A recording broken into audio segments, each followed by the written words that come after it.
Earlier, when Nick had approached the juggernaut, Greed, it initiated a conversation as soon as Nick infused it with Specter Zephyx. Greed suspected this newcomer had a method of unmasking specters never seen before, and it didn't know how the ability worked or how to counter it. If you unmask me, I will kill you and make it seem like an accident. That was what Greed had transmitted to Nick, via the unique method Specters used to communicate.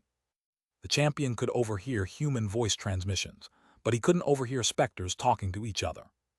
Nick didn't show any sign of panic. "If I don't unmask you, I will die," he transmitted back. "The champion will strike me down and I can't survive an attack from him. On the contrary, you have to be careful with how you strike me. If it's too strong, you become suspicious. Unmasking you has a smaller likelihood of killing me than not unmasking you." At that point, Greed started acting like it was in pain. "You can talk with the champion, but you can't talk with me. I am a Specter, and if I am found out, I will die. I refuse to let you kill me," it said. "And why do you think you will be killed? You are inside Aegis headquarters, and Aegis desperately needs adversaries.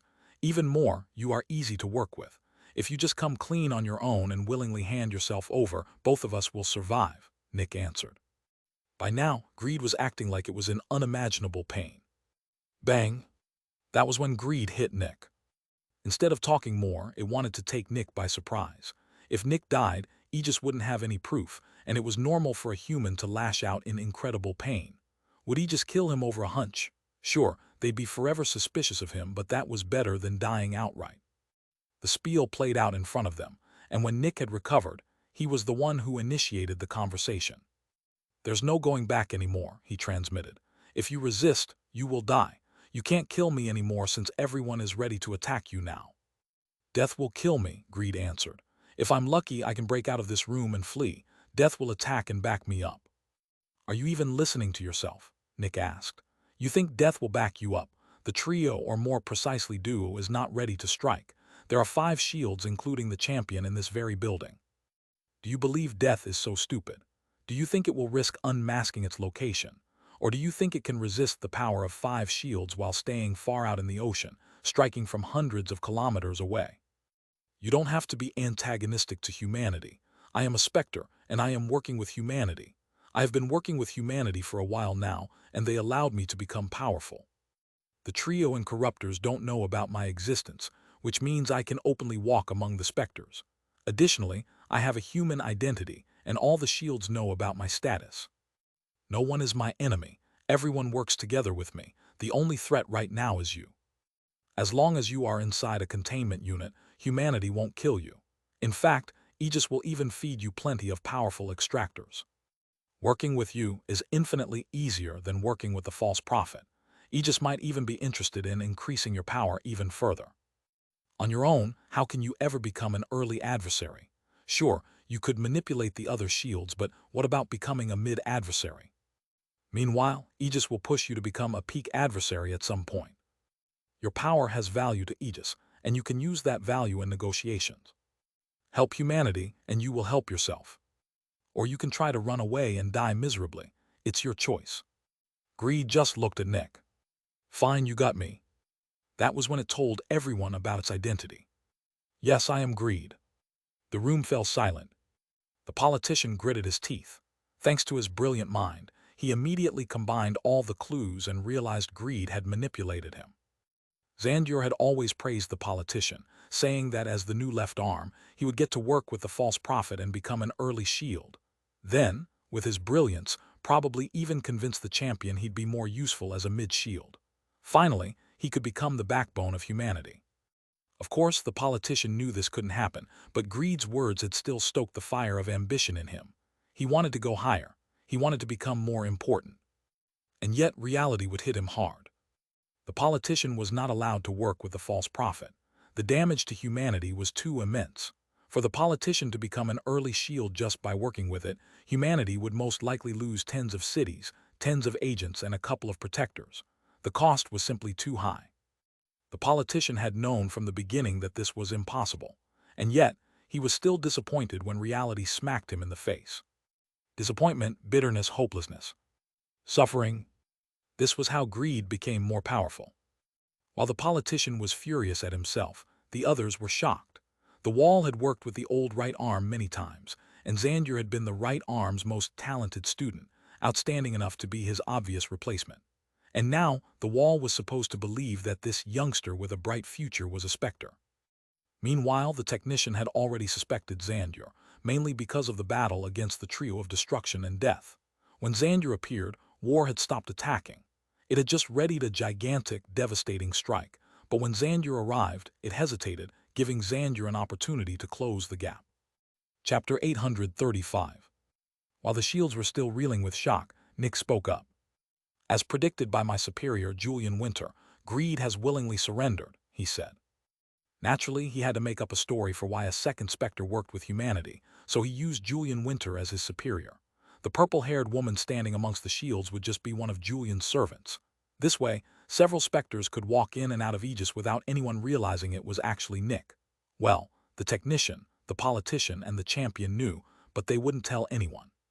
So, you're one of Julian's guys, huh? Greed answered casually. It had been wearing Xander's face for so long that it constantly acted like him. This guy is a huge pain in the ass for death. You should tell him not to show himself near here, it added, trying to get into humanity's good graces with the warning. We already know, Nick answered. Then he turned to the champion. I believe killing Greed would be a waste. It is an adversary far easier to work with than the false prophet. It can increase the power of all the shields at minimal cost. The champion furrowed his brows. Your words ring true, but I am concerned with security. That shouldn't be an issue, the technician answered. Our containment units today can't be compared to the old ones. Without the envious researcher, we leapt forward by centuries. I'm confident mine can completely isolate Greed from any other Specter. I think it would be a good idea to contain Greed. The champion was still uncertain and looked to the politician for input. He changed, Nick thought. In the past, he even ignored the old left arm's wisdom. Now he is actively asking the politician for advice.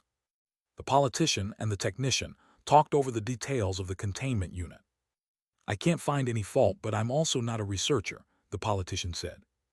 Naturally, he was furious with Greed for manipulating him for decades, if not centuries. But while the politician still felt emotions, he was unrivaled at keeping them from influencing his judgment. He wanted to kill Greed, but it was better to spare and use it instead. The champion nodded and looked at the wall.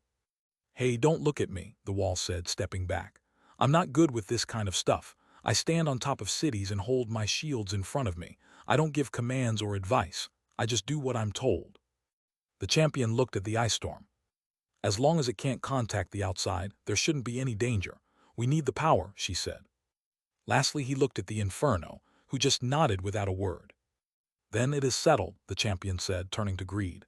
You will be spared. In exchange, you will work for us and strengthen humanity. I can do that, Greed answered with a casual smile. Nick waited for the champion to bring up a specific topic. The two of them had discussed what would happen after Greed surrendered long ago. You will be put in a containment unit with a harvest ratio of 90% to repay for your sins, the champion said. 90% was standard for random Specters. If I may, champion, Nick said. The champion furrowed his brows as he looked at Nick, though it was a planned act. Go ahead. Humanity is not clean, and I can't travel the world checking every human. Big movements of forces will elicit suspicion, and at some point, one of them will crack and tell everyone about these tests. I'd suggest asking Greed for the identities of the secret Specters in exchange for a more favorable harvest rate. Greed's expression turned to pleasant surprise. Sure. The champion furrowed his brows. Fine, tell us about the Specters. For everyone you unmask, the conversion rate will be lowered by 1%. Initially, that sounded like a raw deal, but at these numbers it was actually a great one. Greed would only get 10%, but if it unveiled 10 Specters' identities, it would get 20%, double the normal rate. I have 7, Greed said. The shields took a deep breath, 7 Specters inside the ranks of Aegis. Greed told everyone the details. 1 undercover fallen amongst the weaker protectors, 4 demons masquerading as agents, 1 demon acting as a researcher, and 1 fanatic in administration. It also explained how each of them grew more powerful. 2 were very easy to work with, the rest were either hard or impossible. In the end, they decided to keep the fallen, difficult as it was, along with 2 of the easy demons. The rest would be thrown into the Crimson Sea. The technician placed a Zephyx suppressor around Greed and led it to its new, already prepared home.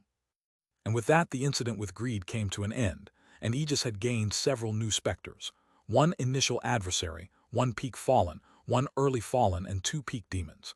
They had, in a way, also lost a shield and a peak protector, but those had never truly belonged to Aegis anyway. There was no big fanfare or gigantic battle during this event, but it marked one of humanity's biggest milestones. This was the first adversary they had suppressed on their own since the false prophet came to Aegis willingly. Humanity had finally gained the power to hunt and suppress adversaries. Chapter 836. Nick looked at the person kneeling in front of him. It had been a couple of months since Greed had been contained, but Nick now had a new duty related to the person kneeling, or, more precisely, kneeling in front of the champion who stood behind Nick.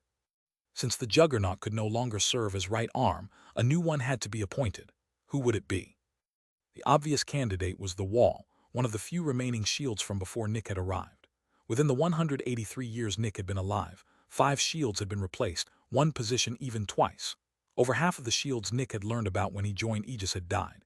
The old champion, the right arm, the left arm, the knife. The Juggernaut had been outed as a Specter. That left only the technician, the politician, and the Wall as the original shields. The technician and the politician were both still relatively young.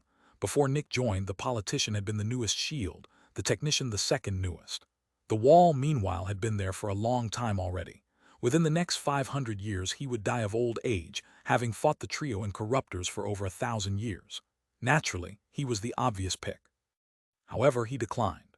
The Wall said he wasn't interested in leading people and wasn't good at it. He was a soldier at heart, someone who helped and defended people with his own body, not someone good at commanding others since he liked to do everything himself. The right arm was the public face of the champion, needing to appear in cities and remind people of Aegis' power. He was the primary reason so many still believed in the champion, and if people stopped believing, the champion would grow weaker. The right arm also commanded half of the protectors and half of the agents. A lot of administrative work the Wall wasn't cut out for. So who would take the mantle?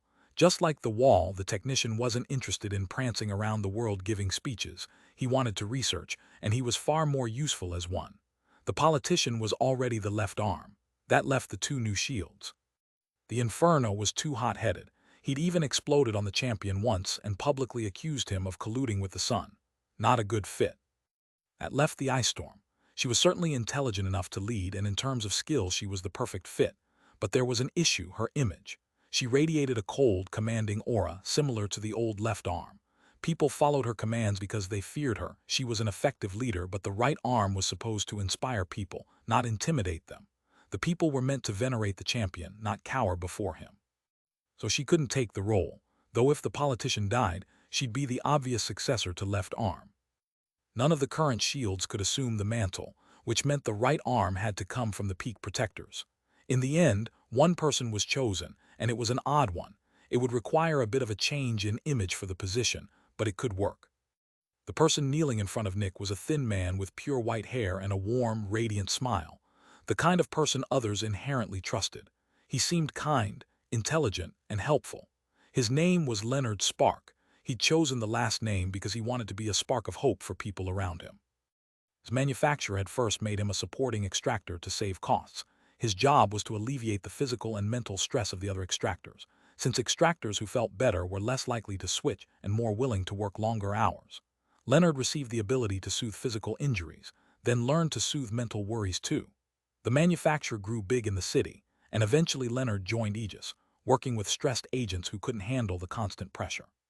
By now he'd advanced to a point where he could refill other extractors' Zephyx at the cost of his own, with an ability that bestowed confidence and calm. Leonard was nothing like the old right arm, a mighty paragon who fought evil Specters. He seemed almost like a peaceful helper instead. It would be different, but it might inspire people even more. Aegis decided to try it. But before Leonard could take the mantle, he needed Nick's evaluation. As Nick put the needle into his neck, Leonard barely reacted. Nick infused him with Specter Zephyx, and the only response was a bitter smile. Nick could feel tremendous suffering radiating from him, though Leonard showed no outward sign of it beyond looking like someone lamenting over something. "He's clean," Nick said. The champion rose from his throne. "Then, Leonard Spark, you now bear the title of right arm." Leonard rose and bowed politely. "Thank you, champion." The new right arm worked with Greed and became a shield. Now that the position was filled, Nick could return to what he actually wanted to do. For capturing Greed, Nick received 50 years of free time and an advancement to mid-fallen, to take effect once his break was over. Contributions had to be rewarded, and Nick's status as a Specter, rather than an official member of Aegis, more of a temp worker, made that especially true. This temp worker had uncovered one more corruptor and handed them an adversary. If they didn't reward him appropriately, his contributions might lessen, and he'd search for an alternative path to growing stronger. The Shields didn't like it, but they had to admit this Specter was integral to Aegis' success. They needed him more than he needed them. They all knew how good Julian was at mind games, subterfuge, and staying out of sight. If such a Specter decided to cut ties, he'd be almost impossible to find again, and would simply pick off protectors one at a time and torture them. Julian Winter would be a terrifying enemy. Working with humanity had to stay more profitable to him than exploiting it. That was the only way to guarantee humanity's prosperity. Naturally, the champion believed the same thing, not knowing Nick used to be human. He believed Nick had been a project from the old left arm and the technician.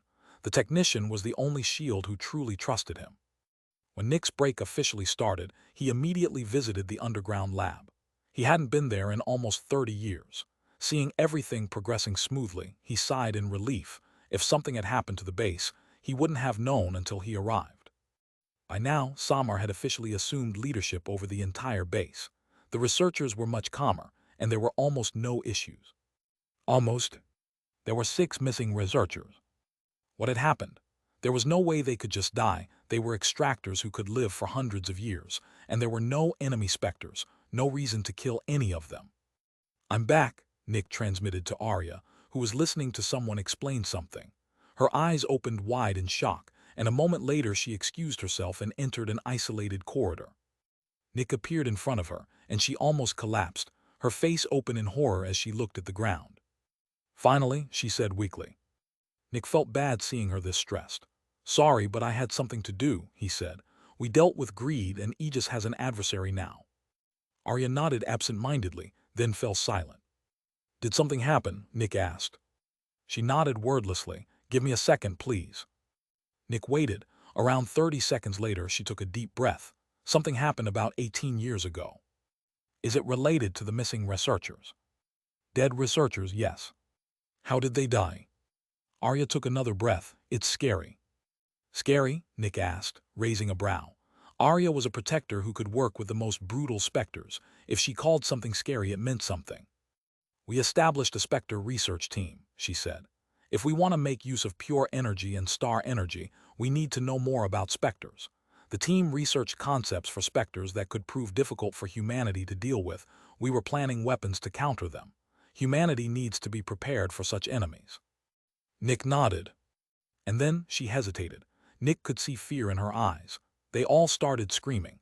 They were just researching, and suddenly they just started screaming. I've never heard such screams before, like they were being eaten alive. We all ran over, but we couldn't see anything. There was just nothing. I tried to find the enemy, but there was no Zephyx, no force, nothing at all. We tried to calm them down and get them to tell us what was going on, but they just kept screaming in horror. Then their Zephyx started to drop. Their bodies shriveled up. In the end, they turned into dried husks and died. We all just watched in horror. There was nothing we could do. Everyone fell into a panic, believing they'd be next. We were in terror for weeks. Eventually, everyone calmed down. Arya gulped. Then we decided to salvage whatever the team was researching. James read through their notes, and then he started screaming. The same thing happened. James also turned into a husk. At that moment, I knew what we were dealing with. I burned all the research notes immediately. No incident has taken place since then. Arya fell silent. Nick's mind raced. He also knew what they were dealing with. There was only one Specter that could do something like this. Something so utterly terrifying that even the strongest humans cowered in fear. "The research team accidentally discovered the null," Nick said. Arya's body shook, her eyes widening. "Don't say its name." "I'm not discussing details," Nick said. "Everyone refers to the null as the null. Just speaking its name isn't a danger." She looked down. "You're right, sorry." "It's okay." The null, the only thing that couldn't be researched, even in secret. Nick looked at the beams of light. This was most likely how the null tracked those who knew about it. There was no escaping it. Knowing about it meant dying to it. It knew if you knew. Nick was reminded of his past in the Dregs, of waking up in front of a burning building in the outer city. Was this what had happened to his family, to his parents? "Daddy," a small boy shouted brightly as his father walked through the door. The father laughed, pushing his eager child back gently. "Wait for Daddy to remove his mantle first." The boy bounced in place, waiting to hug him. The man hung his coat before lifting his son up and kissing his forehead, and the boy wrapped his tiny arms around his father's neck. "You need to learn a bit of patience," the father said. "With enough patience, everything comes to you naturally." But the boy didn't care. After greeting each other, they walked into the living room, where the father had to whistle in astonishment. "Is there a special occasion, or why is there so much food here?" he asked, looking at the covered table. A beautiful woman with black hair stood beside it with a cocky smirk. "Impressive, isn't it? I felt like cooking a bit more than usual today." The man laughed and approached his wife. They kissed and fell into a warm hug. "Can I eat now?" the boy asked, eager. "Honey, what did your father just tell you?" the woman asked. "Patience," the boy grumbled. The father laughed and sat down. "Let's not make him wait too long. I'm starving." The three of them started eating. "This is amazing," the father said. "I know," the mother said with a cocky smile. "How was work?" The father sighed. "Difficult. I still haven't found any clues.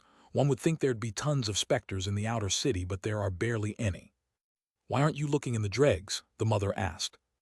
"Not an option. There are even more investigators there, and the gangs make it difficult." The father paused eating. "Also, it hurts just looking at the people living there. There is suffering everywhere." The mood worsened a bit. "Right, did you make some more drawings?" the father asked the boy. The boy's eyes lit up. He quickly devoured his food and sprang up from the table. "Is everything okay?" the mother asked, using his absence to ask the father more directly. "The job is secure," the father said, not looking at her. "That's all that matters." The mother looked at him with a pained expression. She knew he was doing things that were quite controversial and shady, and though she tried asking him more about it, he always avoided the topic. His work, he said, was his to bear and shouldn't involve the family. A moment later, the boy ran back in with a couple of drawings. The father laughed and put his son on his lap. "This is a blood beast," the boy said, showing him the first drawing, a red animal, decently drawn for his age if not very detailed. "What can it do?" the father asked. "The same thing as all the blood specters. It can regenerate super fast and has a lot of power." The father nodded. "I like it. What about the others?" The boy showed him the rest, each depicting a different idea for a specter. Then they came to the last one, a completely black page. "What about this one?" the father asked. "It's nothing," the boy said with pride. "Nothing?"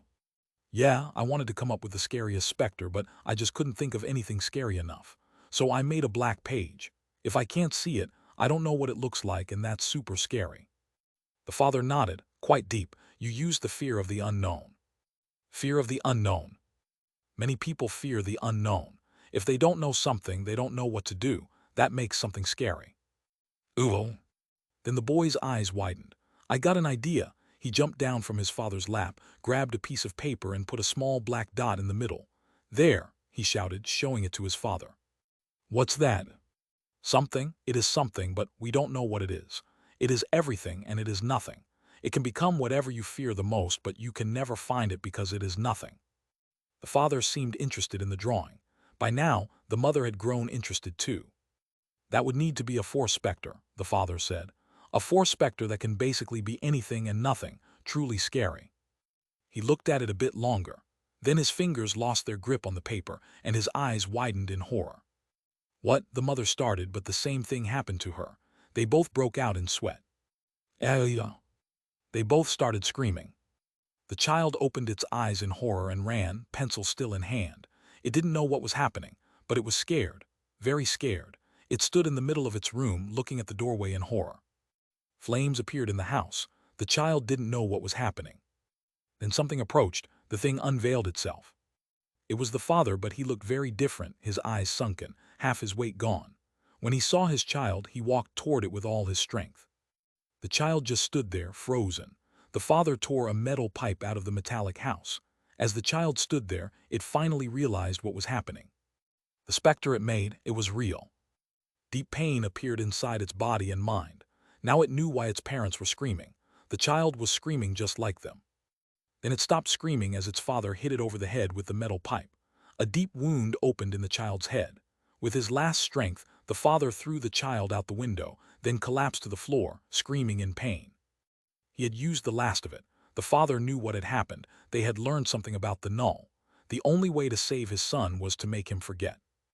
An unknown period of time later, the child woke, still disoriented, unable to make sense of anything. It didn't know what it was, where it was, or who it was. It just looked at the burning building in confusion. It saw people arrive to fight the flames, some coming over to it. Then it lost consciousness again.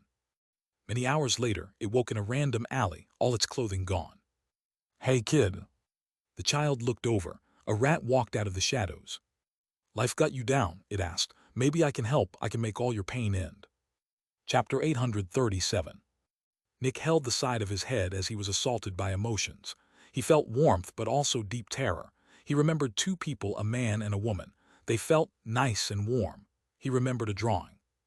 "No," Nick shouted in his mind, steering his thoughts away with unending discipline. Arya noticed something was amiss. "Is everything okay?" "No, I mean yes, everything's fine," he said, taking a deep breath. He closed his eyes. Why now, he thought. Naturally, he knew what had just happened. His brain was trying to remember his life before he was 10, but that was dangerous. "I can't think about my previous life. If I remember the null, I will die. I don't know if it also targets specters, but I don't want to take the risk." Nick focused on his life after the event. He had woken up disoriented, with dried blood on his head. The parasite had immediately tried to convince him that life wasn't worth living, but Nick had just been a child, and he feared death more than whatever the parasite told him. Then the parasite tried to kill him with its rats, but Nick ran out of the alley, and once it saw all the people on the streets, it didn't pursue him further. After that, he wandered in confusion. He knew a couple of things about the city, but nothing specific. When he got thirsty, he drank from the rain barrels. When he got hungry, he stole from merchants. Eventually, the people of the outer city got sick of him, and the guards threw him into the dregs. Just like anyone else living there, Nick went through hell. Luckily, he had one advantage. He was strong. As a 10-year-old, he was almost as strong as a teenager, and by the time he became one, he was as strong as an adult man because he'd already become an initial newbie by then. He joined a gang early on, but some things happened and he was thrown out again, so he became a contractor who'd do anything for money. He lived rather well for someone in the dregs and started to train. Eventually, he grew old and strong enough to apply as an extractor for Ghosty's lab. The exam was tough and terrifying, but Nick got through it, only for the examiners to realize, when it came time to grant his first ability, that he already had one. Since everyone at Ghosty's lab needed a specific assigned ability, they denied him. Accepting unknown people with unknown abilities was too risky. Still, despite throwing him out, they stayed interested in his ability. They knew he had one, but not what it was. On some tests he performed exceptionally, on others only averagely. As Ghosty looked through the applicants he denied, he saw Nick's file and grew interested, though he didn't have time to go find him. During a conversation with his friend Albert, Ghosty mentioned the ability, and Albert grew interested too. He searched for Nick and eventually found him. For the first time in his life, Nick had proper guidance. 2 years later, he came into contact with Wintor. That was when his career began. Nick took a deep breath. By focusing on his true life, he could dissociate from the memories trying to invade his mind. "This is not me," he thought. "The child that existed before the fire is not me. It is the life of a stranger." With discipline, Nick dissociated from the invading memories until they became irrelevant, unimportant, no longer interesting. This was the safest way to keep his mind from wandering. "Sorry, I had to deal with something," he said, opening his eyes. Arya nodded and looked back at the floor. The incident with the screaming researchers still terrified her. For years she'd thought they'd all die any moment, having seen the true face of the enemy, one of their Eternals having essentially invaded the secret base. The true enemy could send its servants at any moment. But it never happened. Every day felt like it could be the last, yet there always came a tomorrow. "We were lucky," Nick said. "I can't speak of the details, but I'm pretty sure nothing will happen to the research base because of this." Arya just sighed. The null is most likely like the sun, Nick thought. Or maybe not completely. Its purpose is to stop certain information from spreading. Most likely. If anyone speaks of the true nature of the sun or the aliens, it's the null that kills them. Even in complete darkness, away from all sunlight, it could feel that information being spread. Could be an autonomous system, or it could be a specter. Its instinctual actions suggest it doesn't have an intelligent mind. Most likely, it's a force specter. Luckily, it doesn't seem to be an information gatherer, just an information cleaner. If it gathered information and delivered it to the sun, this research base would already be destroyed. But since it's still here, the null doesn't deliver anything. It's like an antibody. The only thing it does is seek out viruses and destroy them. It doesn't tell the brain what virus it caught. It just consumes them. Nick looked at the beams coming out of his body. I partially know about you. You probably have millions of beams, and I am one of them. Mine should be darker than 99% of the others, but not dark enough to trigger you. Still, you must know I exist, and since you know that. He narrowed his eyes at the very lightly colored beams. You are one of them. One of these beams belongs to the null. Chapter 838. Nick and Arya talked about the incident a bit more before closing the topic. It had happened, and that couldn't be changed. The only thing left to do was focus on the future. Next, Nick contacted Samar. She believed him human, but also knew he was the true leader of this operation, their only link to the outside world. She briefed him on their advancements, and he was surprised. They'd already managed to generate pure energy, just a tiny fraction, but a substantial advancement given he'd only delivered them the basics. The researchers had grown far more efficient under her leadership. The star energy generator could now be compressed to about 10 centimeters, and Samar estimated they could produce enough pure energy to power one seed in about 20 years. It was finally time. In 20 years, Nick could uncover the technology of the enlightened ones, multiplying their research speed many times over. We're getting close, he thought. If we learn their technology, we can start changing humanity as a whole. We need to change our genes to work with pure energy instead of Zephyx. Zephyx gives us more power in this environment, but if the sun is destroyed, all Zephyx vanishes and every extractor loses their power. We need humans who grow more powerful after the sun's demise, so we can fight the army bound to arrive eventually. Most likely, Earth itself will be destroyed sometime after the sun falls. The aliens will realize dealing with us isn't easy, and they'll obliterate it. By then, humanity must be able to survive in space, whether in self-sustaining ships or the void itself. If we're scattered but individually powerful, we can't be struck down by a single apocalyptic weapon, and we can use guerrilla tactics to whittle down the aliens' power. I'm fairly certain that's how the aliens defeated the Ancient Ones. Their weapons were unfathomably powerful, but every shot cost an unreasonable amount of resources. Firing one to kill an alien with the power of a protector would be a huge waste, yet few other weapons could stop something like that. It's like using a sniper rifle on a swarm of insects. It can kill a giant animal in one shot, but it can't easily deal with 10 flies. Humanity must secretly spread across the stars and build a scattered empire. Only when we're a force to be reckoned with will the aliens bargain for peace. Nick had made this plan decades ago. Now it was time to act on it. The key is the Enlightened One's technology. They knew what they were dealing with, and since they attacked the sun, they were confident they could survive in a world of nothing but star energy. If we can use that, we can do the same. Sadly, all of this is still far in the future. We need to create entirely new humans, and those humans need to become level 9 extractors first. That will take millennia. After reaffirming his plan, Nick went to the suppressed adversary and reported humanity's progress. It said it was pleasantly surprised, then moved on to more complex matters. Since humanity was advancing so quickly, it began sharing knowledge they didn't have yet, knowledge that would suit them within the next few years. Nick listened to it for 10 years while also focusing on his Zephyx manipulation, then delivered the knowledge to Samar, who spread it among everyone. While it would still take 10 years to produce enough pure energy, they could already begin building an even more powerful generator with the new knowledge. After delivering it, Nick didn't return to the adversary right away. Instead, he secretly visited many cities. His mind-reading ability was far more powerful now. He could even read the minds of early specialists. They needed more people. Not more researchers necessarily, but more people in general, an entire underground society. Humans on the surface were no help against the aliens, and as soon as the new human genome was created, it couldn't see the light of day. The sun would eventually notice and grow suspicious of Nick, since it was his job to keep humanity's technology suppressed. So the technology deep underground couldn't touch the surface, which meant the underground society needed thousands, if not tens of thousands of people, all of whom needed to reproduce. Nick started recruiting. Johns and newbies unhappy with the world as it was, struggling families with commendable ideals, tons of captured hatchlings, adolescents and adults, idealistic government officials and guards. Then he built an entirely new underground base. The current one was too close to the surface and to one of Aegis' strongholds. For 10 long years he crafted it, conjuring the materials with his Specter Zephyx. It cost enormous amounts of Zephyx, but he managed a hull that only an adversary could damage. Finally, Nick finished the base, about 5 kilometers wide and 3 high, an intricate underground city that could theoretically house up to 50,000 people. He moved everyone over in groups.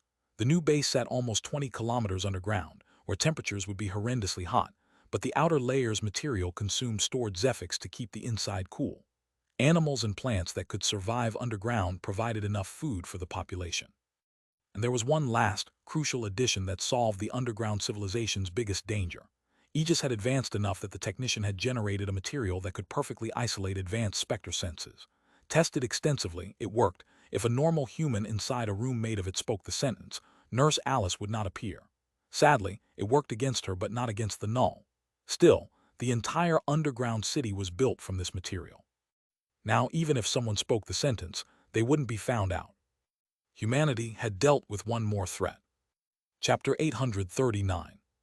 Nick was inside the Enlightened One's base below Crimson City, standing in the biggest hall he could find so he could summon the gigantic machine in front of him. It was over 20 meters high and beyond complex. Nick didn't know how it worked, but he knew what he had to do. He assumed the guise and body of a human, isolating his Specter core from the damaging effects of star or pure energy. Then he pulled out one of the many seeds he'd gathered, let his Zephyx wash over it to wipe any data from the previous user, and set it into a bigger contraption. Several tubes led from the contraption to the gigantic machine. Nick's body changed, a hole opening in his torso. He set the contraption inside and his body closed around it, tubes now appearing to run out of him. One led to a smaller machine strapped to his wrist. He activated it, and it gave off a low hum, a small star energy generator, filling the contraption with star energy that the contraption itself kept isolated from his body so it wouldn't reach his Specter core. Finally, Nick activated the gigantic machine. Over 100 star energy generators strapped to it began humming at once. Then the machine itself started, insanely loud. Tiny bits of blue energy shot into the contraption through one of the tubes. Clink! The tube disconnected and the machine deactivated. Pure energy was difficult to transport, and over 99% of it had entered the tube itself, strengthening it, but the remaining sliver successfully reached the seed. Nick's senses focused on it. It shimmered faintly. His perception touched it, and the next moment something appeared in front of him, a beautiful woman with white hair, her body half translucent, ethereal. Surprisingly, she looked almost exactly like Arya. "Welcome, user," she said. "You have received a new seed. Do you want to start the setup process?" "Yes," Nick said, seeming calm on the surface though excited deep inside. Finally, they'd managed to make one of the seeds run. "Please tell me your name," she said politely. "Nick Dusk. How do you prefer to be called?" "Nick." "Okay, Nick." She asked for several more bits of information, then suddenly, "Which branch were you assigned to?" Nick furrowed his brows. "I do not know what you're referring to." "Branches are your assigned career in life. The Empire assigns you to one before you receive your seed." "Empire, huh?" "The Empire doesn't exist anymore," Nick said. "Over 10,000 years passed since the Empire was destroyed by the enemy. Please wait a moment as I contact the Greater Collective." She fell silent then, unable to find the Greater Collective, rerouting to Emergency Network. Nick waited. Unable to find Emergency Network. Protocol Future is in effect now. Provide the password for Protocol Future. Nick furrowed his brows. How do I get this password? If the empirical era has truly ended, you can find the password the same way you learned how to reactivate a seed. I should ask the suppressed adversary. Unable to reply. Nick walked to the adversary. There was a problem in the past. He'd turned into mist to get through the crack, but he couldn't do that now. Luckily, there was an easy solution. He grabbed the sword. His ability was still active since the seed wasn't categorized as a living being, and he managed to lift it. It was extremely heavy. He couldn't have wielded it in a fight, but he could move it well enough to cut through the floor. After making a hole, Nick contacted the adversary. I reactivated one of the seeds, he transmitted through vibrations on the wall. Excited, amazing. That means I finally can get some food again. I am in the process of creating a new user, and Protocol Future is in effect. I was told you could tell me more about it. Ah, that, the adversary said. Yeah, I know the password. It gave Nick a string of 200 different words, which he spoke to the translucent woman following him. Password accepted, she said. Protocol Future has successfully been activated. You have been granted administrative privileges over the fallen empire and all its resources. Nick's brows rose. Administrative privileges over the entire empire. That means I can access every single machine as long as it's working. Delivering message, she said, and vanished, replaced by a tall, stalwart man. If this message reaches you, it means we have failed and the era has been reset, the man said. The empire has fallen, but humanity has not. The empire is dedicated to the future of mankind and its freedom. We might have failed, but we hope a new emperor can make use of our ruins to become even greater than we were. All our resources and knowledge are at your disposal. If you can make a machine work again, you can use it. Sadly, due to the information threat, we can't store our knowledge in our machines. The era reset will wipe all stored information. Nick furrowed his brows. But that does not mean our technology is lost. We stored all our accumulated knowledge in the bodies of our most powerful Specters. You may use them however you wish. They will be willing to teach you our secrets in exchange for Zephyx. The Empire is at your disposal. We just hope that humanity is as valuable to you as it was to us. Chapter 840, Rising Star Base. Seems like the Enlightened Ones truly had humanity at heart, Nick thought as the image of the old Emperor vanished. The message was short and concise. It simply told Nick he could do whatever he wanted with the technology. A moment later, the woman's image reappeared. I am at your service. Do you wish to designate yourself as the Emperor? If you are not the leader of humanity, please name the current leader Emperor. Designate me as Emperor, Nick said. Are you sure? Yes. The woman's eyes shone a bit. Welcome, Emperor. I am at your service. What are you? Nick asked. I am a limited artificial intelligence. I only have limited power in learning new knowledge, but I can assist you with all the knowledge I have. You are now designated as Assistant, Nick said. Assistant is at your service. Naturally, Nick knew the concept of artificial intelligence. Aegis was currently experimenting with it. It seemed human, but Nick knew it was even less human than a Specter. Just a complex machine. Assistant, how do I access the machinery in this base? I only have limited knowledge about the layout of specific bases, but I can provide general knowledge on how bases are built and operated. Tell me. Assistant told Nick how the Enlightened Ones built their bases, and he moved downward, searching through several places and destroying several gates along the way. His power was high enough for that. One might think it stupid to keep a peak adversary in such a weak base, but that was on purpose. The adversary was meant to stay secret, and a fortress-like base would only raise suspicion that it had something to hide. After a while, Nick arrived in a huge room deep underground. Several machines stood inside, one of them almost 5 meters high and round. Is this the central generator? This is a 5th-generation pure energy generator, Assistant said. It is currently out of energy and needs to be refilled. Does it need pure energy to work? Yes. Is there a way to procure pure energy without needing pure energy? Every base has an emergency starter. Nick listened to Assistant's explanation and quickly found it. He returned to the big pure energy generator he'd left in the huge hall, disconnected all the individual star energy generators, and over the next hours rewired them into a tube that fit the emergency starter. Finally, he activated the individual generators. Emergency starter operational. How do I interact with it? The seed acts as an intelligent interface for every machine, Assistant said. That means I tell you what to do, and you send the order to the machine. Correct, Emperor.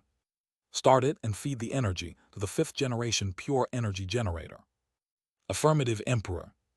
The emergency starter gave off a loud whirring noise that grew louder and louder until... Bang! It shook and went silent again. Did it work? Nick thought. Whoom! The huge machine at the center of the room began to shine, growing even louder than the emergency starter. 30 seconds later, the lights started turning on. Deactivate all lights, Nick ordered, and they immediately went dark. All lights are shut off. Is it working? Rising Star Base is operational, Assistant said. There are 6,789 error messages. Do you wish to view them? Categorize them and give me a summary. Assistant did. Some were urgent, but most were merely informational. Analyze Rising Star Base's capabilities, Nick ordered, and a moment later received a full report. His eyes widened at what the base could do. Show me the surroundings. A grid appeared, showing the entire island Crimson City sat on. Nick could zoom in and out, watching people move around in their homes. It even showed every Specter on the island. This is even more detailed than my perception, he thought. The enlightened ones had the entire world at their fingers. No Specter could hide from them. Keeping the whole island Specter-free shouldn't have been an issue. Now that he had access to their power, he could truly see the difference between eras. Back then, they had been in control, not the Specters. They'd held all of Earth in their hands. Yet they still couldn't fight the aliens. How powerful are the drones? There is one prime drone, Assistant answered. It can kill and suppress level 7 Specters. There are 5 secondary drones, capable of suppressing level 5 Specters. There are 60 tertiary drones with the power to suppress level 3 Specters. Nick pointed at a spot on the grid. The island had a hidden fallen, an early fallen according to the grid. Does the prime drone have the capability to retrieve this Specter? Chances of suppression are 95%. Chances of termination are 4%. Chances of failure are 1%. What if the Specter were a peak level 7? Chances of suppression are 30%. Chances of termination are 65%. Chances of failure are 5%. Nick took a deep breath. It might not be able to suppress a peak fallen, but it has a high chance of killing it, and the weaker drones can essentially capture every other Specter on the island. If we use the base's full capabilities, how long will it take to capture every level 3 and stronger Specter on the island? Estimated time to completion is 3 hours and 42 minutes. Nick took a deep breath, then spent the next while familiarizing himself with the base's capabilities. When he checked the Zephyx storage, he frowned. Zephyx was necessary to synthesize pure energy, and the storage was very low. He looked next at the part of the grid where the peak adversary was supposed to be. For some reason, the spot was empty. There is a peak adversary here that is not in the system, Nick said. Area is considered top secret, Assistant said. Do you wish to add the area to the regular layout?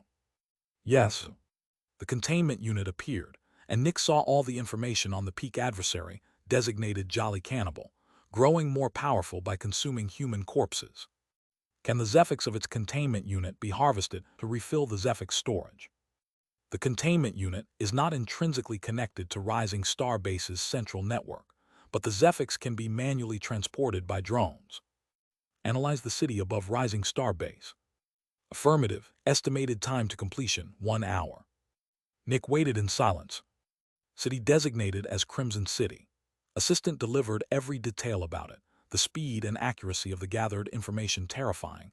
It would have taken Nick days of constant mind reading to gather all of this himself. The more he interacted with Rising Star Base, the more he realized how superior the Enlightened Ones truly were. Not even he could compare to this automated base. Identify criminals and generate a list.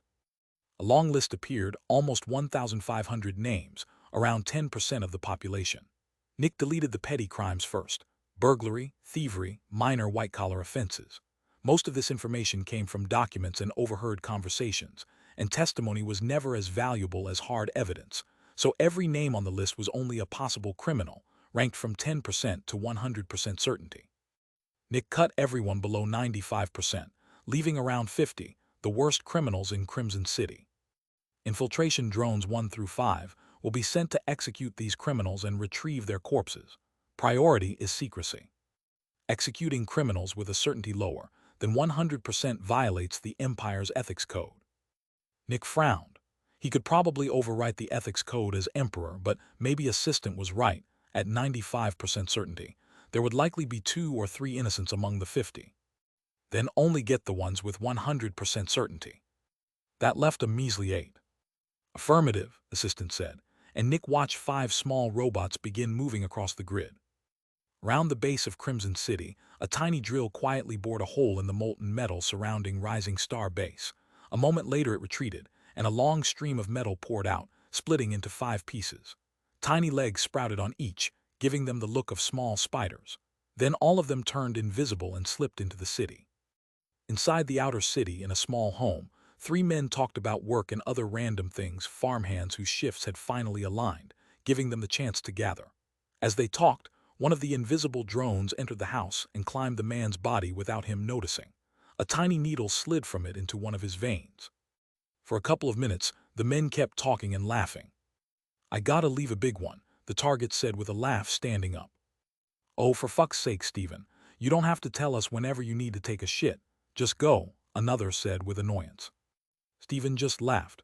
Well, I had some rats recently. Guess my guts aren't happy with me.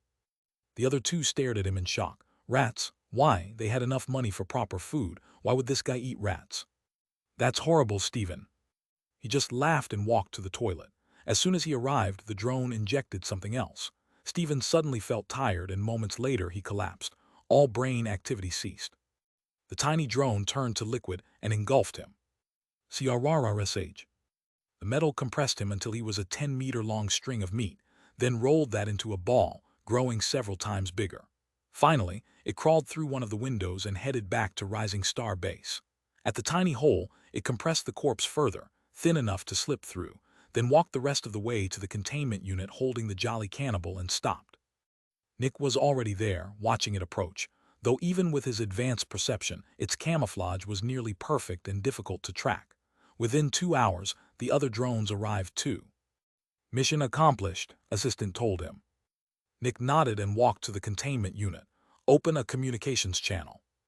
The image of its interior appeared, a bearded man in casual clothing. He turned his head, looked straight at the camera, and said something in an unknown language. Translate. Somehow the seed could already speak Nick's language, while the peak adversary couldn't. The two of them had always communicated in a self-created language of their own. Nick still didn't know the Enlightened One's true tongue. It says, "Are you the one I've been talking to?" Assistant answered. Nick approached the containment unit and sent vibrations back. Yes, and I got food. The jolly cannibal smiled brightly. Chapter 841. Open an employee entrance. Full security measures, Nick ordered. Affirmative. He'd seen all the details of the containment unit and knew entering wasn't dangerous. One of its walls turned liquid and parted, and the jolly cannibal looked back at him through the opening with a smile. Nick smiled back, not something he'd normally do, but the jolly cannibal believed he was human, and smiling after an accomplishment like this was a normal reaction. He stepped through, and the jolly cannibal laughed, speaking more unknown words. Nick approached one of the walls and created vibrations. Teach me your language. Realization crossed the jolly cannibal's face, and it appeared beside another wall so quickly Nick hadn't even seen it move, as if it had teleported. More vibrations followed, matched with the fitting words. After about 30 minutes, it had taught him all the relevant vocabulary via voice transmission, building on the basics Nick already knew. Communicating by voice transmission was tens of thousands of times faster than vibrations, which was already about 10 times faster than talking. The only limit was the thinking speed of both parties. Within 5 minutes, Nick had mastered the language of the Enlightened Ones. The jolly cannibal had simply handed him the definitions of about 200,000 words, and he remembered them all easily. Bring in the corpses, Nick ordered. Affirmative. The 5 drones entered and emptied their bellies, the 8 corpses now long, hard meat sticks. The jolly cannibal smiled with excitement, walked forward, grabbed one, and took a bite. Nick felt the Zephyx it produced. The containment unit absorbed 99% of it. I am the new emperor, Nick said. Taking another bite, the jolly cannibal looked at him. You're a bit weak for an emperor. There are stronger humans outside, but I am the leader of the true resistance. You most likely know what I'm talking about. I know, it said with a laugh. I'm one of the knowledge transmitters. At least that's what they called me. It was a bit risky to reveal his identity, but necessary to make the knowledge transfer as smooth as possible. Nick didn't need to ask about its loyalties. They were obvious. The jolly cannibal was loyal only to itself. Its next step was becoming an eternal, and it knew the sun would never let that happen. In fact, it would be killed the moment the sun learned it still existed. Keeping such an immense repository of knowledge alive was far too dangerous. Which meant it relied on Nick. They were bound together. If Nick died, the base would deactivate and it would lose all access to food. And if Nick succeeded, it could keep living without any worries. Dangerous, yes, but contained, and killing it would be like wasting money. It had the valuable ability to generate Zephyx without destroying the world around it. It just needed corpses. Essentially, a Zephyx generator. And if the sun were destroyed and humanity freed, it could simply eat for eternity inside its containment unit. Humanity would likely even find a way to make it an eternal. The true path to power and survival for the jolly cannibal was working with Nick. They shared a goal, the demise of the aliens. I will tell you what we know about history, Nick said, and transmitted basically everything. Wow, seems like the Specters are way worse than back then, it said. There were more adversaries back then, but most only appeared after humanity grew strong enough to suppress them. Compared to the current era, our era had it much easier. Was the nightmare a thing back then? Nick asked. No, we had nothing like that. No Maw, no Null, no Nurse Alice either. Nick furrowed his brows. He'd known they lacked the Maw and the Nightmare and Nurse Alice, but not that the Null hadn't existed back then either. Did you have any Eternals? We had 5 excluding the Sun, it said. I assume they were all killed when the era reset, since all of them had been contained. There was the Eternal Terror, a traveling force specter that scared everyone to death. Luckily, it moved very slowly. There was the Global Starvation, a physical specter that made eating extremely painful for everyone. There was this guy I really hated, the Infinite Rot. Any organism that died rotted within 20 minutes, so you had to eat everything fast or it rotted in your mouth. We also had something like Nurse Alice, the Despair Harvester. Any human who lost hope just died. And lastly, the Trial Master, like the Maw, it forced powerful people into a fight to the death in their minds against artificial opponents. Lose, and you never wake up. Win, and you forget everything within a couple of minutes. Nick nodded. Normal people had it worse back then, but powerful people had it easier. The Trial Master was the only real issue for them. We have the Maw, which suppresses humanity's peak powers entirely, and we had to deal with the envious researcher too. Life back then was miserable for ordinary people, but the strong were in less danger. Chapter 842. What can you teach me? Nick asked. He knew there were several knowledge repositories across the world, all Specters who understood different aspects of humanity and technology, but he didn't know where they were or what each knew. Did they all know the same thing, or were they specialized? Well, first, I can tell you where the others are. All of us know about star energy and pure energy, but otherwise we're specialized, the Jolly Cannibal answered. That means I need to reach all of the repositories, Nick thought. What do you specialize in? Engineering, weapon making, material making, energy generation, stuff like that. What about the others? There are 4 repositories in total. I'm responsible for engineering. The second knows everything about biology.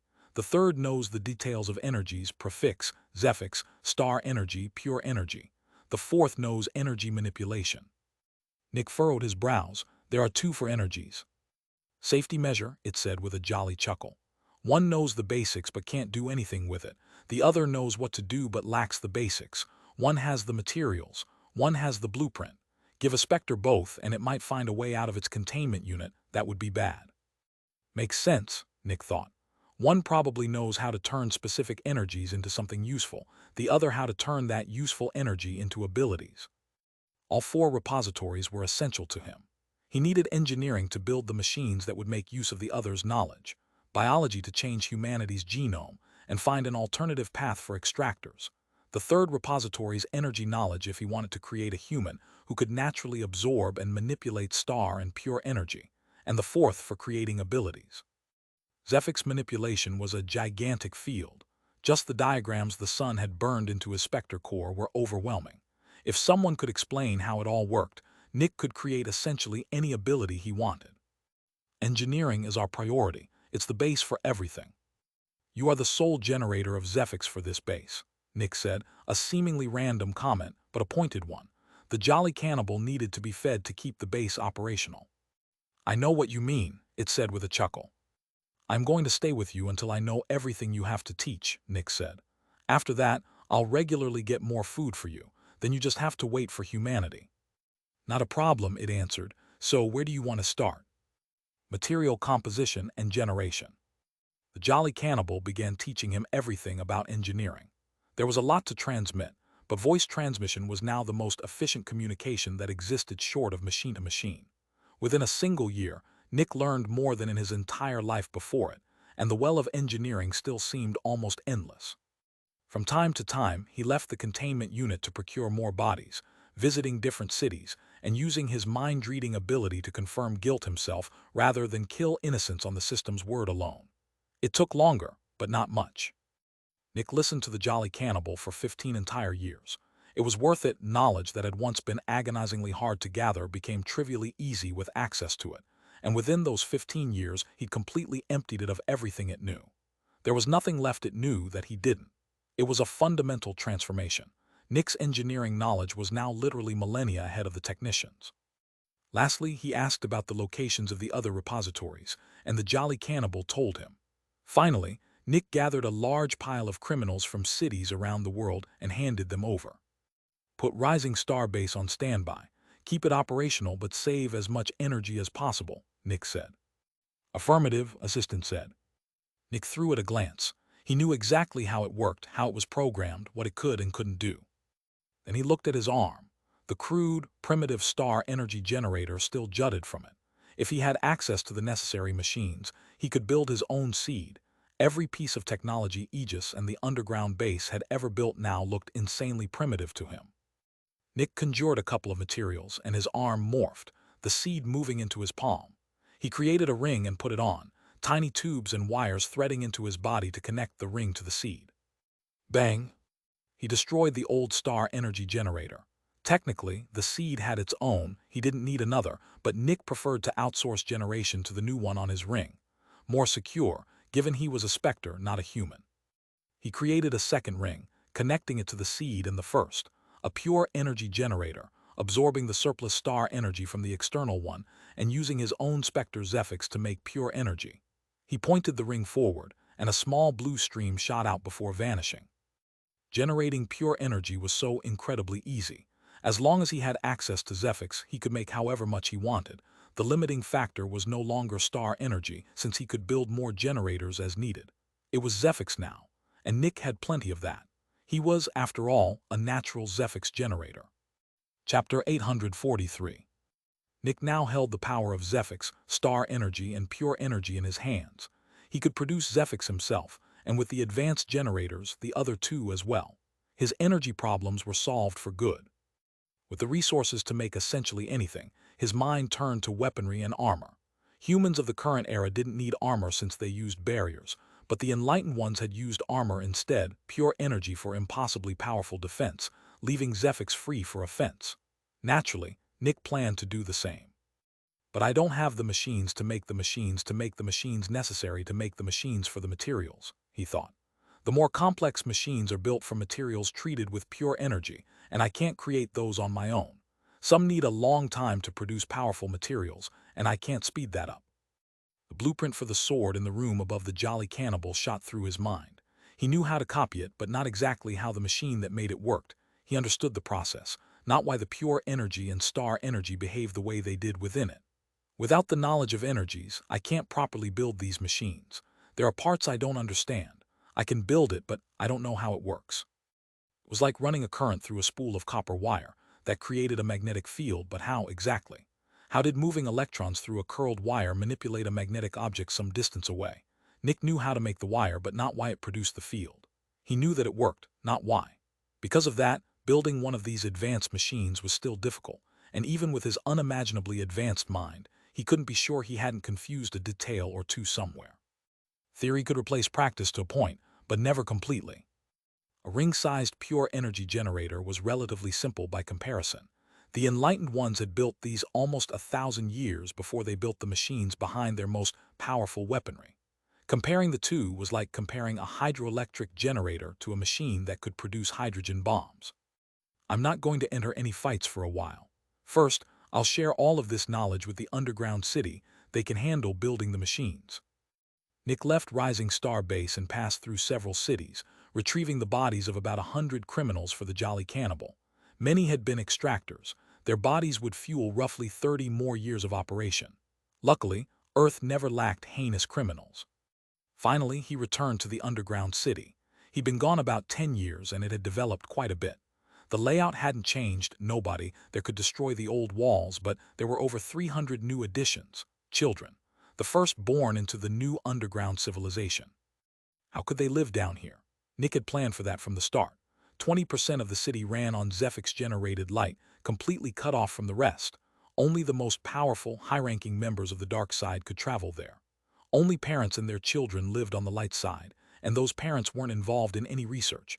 It was a mandatory safety measure, since none of the technology could be exposed to light.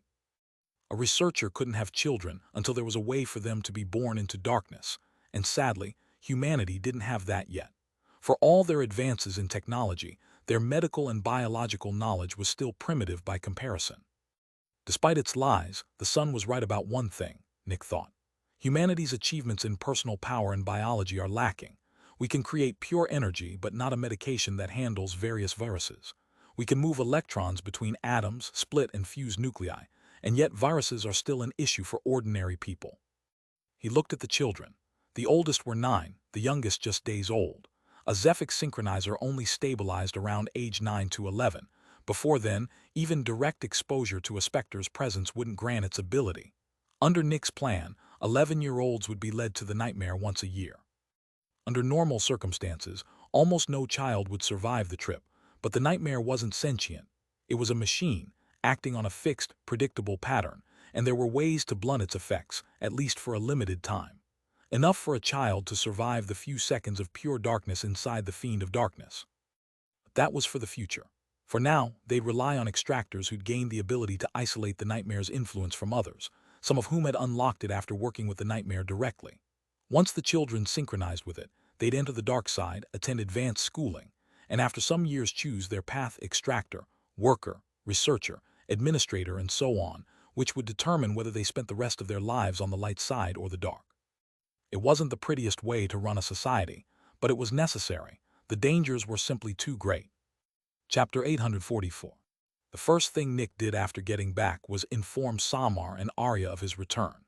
Then he went to one of the many empty rooms he'd left aside and started conjuring materials for a machine, one that would become the core of humanity's future. The archive. All the knowledge Nick had accumulated couldn't fit into fewer than 10,000 barriers. He needed centralized storage that humans could actually use. The goal was to eventually spread it to everyone on the dark side, but their current barriers weren't advanced enough to hold that much information. Though as long as they had access to it, they could build better ones that could. Seeds, for instance, could store all of it. Building a database from pure energy materials will take too long. I'll just make a very big storage unit from Zephyx materials instead. After a couple of days of construction, Nick finished the machine. 5 meters tall, over 20 wide, built solely to store and distribute knowledge, with enough space for about 50 times what was currently in his own brain. Now comes the annoying part, he thought, and began entering everything he knew about engineering. Interfacing with the machine by mind alone was extremely difficult without a brain implant, and while Nick knew how to build such implants, he didn't know how to connect them to someone's mind. His knowledge of biology was too limited, so he had to write everything down, and that took a long time. He could write thousands of pages within seconds, but even that wasn't fast enough. He needed hundreds of billions, if not trillions, of pages. Weeks passed, months passed. Nick stayed busy filling the archive. Transfer by voice transmission would have been so much faster. After around 2 years of writing, he told Samar the researchers could access it. 2 years of nothing but writing, and how much had he covered? Something like 5% of what he'd received from the Jolly Cannibal. This will take me about 50 years, he thought, but it's necessary. Our technological progress will shoot through the roof. While the first researchers accessed the archive, Nick hid himself so nobody saw him. They knew new knowledge was being added, just not how. In truth, he was in a small room inside the machine, typing away. When the researchers glimpsed the wisdom it held, they felt humbled. They could only understand small parts of it, and even those small parts made them feel like cavemen. It was almost magical. Nick, Arya transmitted. Yes, he asked, his writing speed dropping to a measly 700 pages per second. We need more Zephyx, and we need many more hatchlings and adolescents. Nick took a deep breath. Fine, give me a bit. Thank you. He left the machine and flew out of the underground city. Hatchlings weren't hard to find. There were thousands of wild ones within his perception at any given moment. He grabbed about 100 of the easier ones and dumped them into containment units inside the city, which had room for up to 10,000 Specters. Their level didn't matter since they'd grow stronger working with the Extractors regardless. Adolescence took a bit more searching, but with Nick's perception he found enough within a few hours. Zephyx was next. He could have traded caught Specters for it, but there was an easier way: caravans. Legal ones traveled from city to city, but some ran less savory trades on the side: human trafficking. It took him about 3 days of watching to find one. He waited until it delivered its current goods, then killed everyone inside. The bodies went to the Jolly Cannibal, the massive Zephyx crystals to the underground city, about 150 kilos of Zephyx. Finally, Nick got back to writing. 5 more years passed. Nick, we need a few more adolescents and about 3 adults. We also need another 500 kilos of Zephyx, Arya transmitted. Fine, he got the Zephyx Inspectors. 3 years later, Nick, we need more hatchlings and adults. We also need another 500 kilos of Zephyx. Nick answered curtly and dealt with it. By now, trafficking caravans had grown harder to find. This time it took him 3 weeks. 4 years passed. Nick.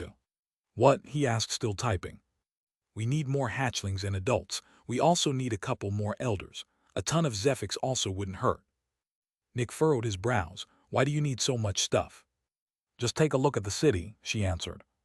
He did and had to take a deep breath. Over 3,000 children.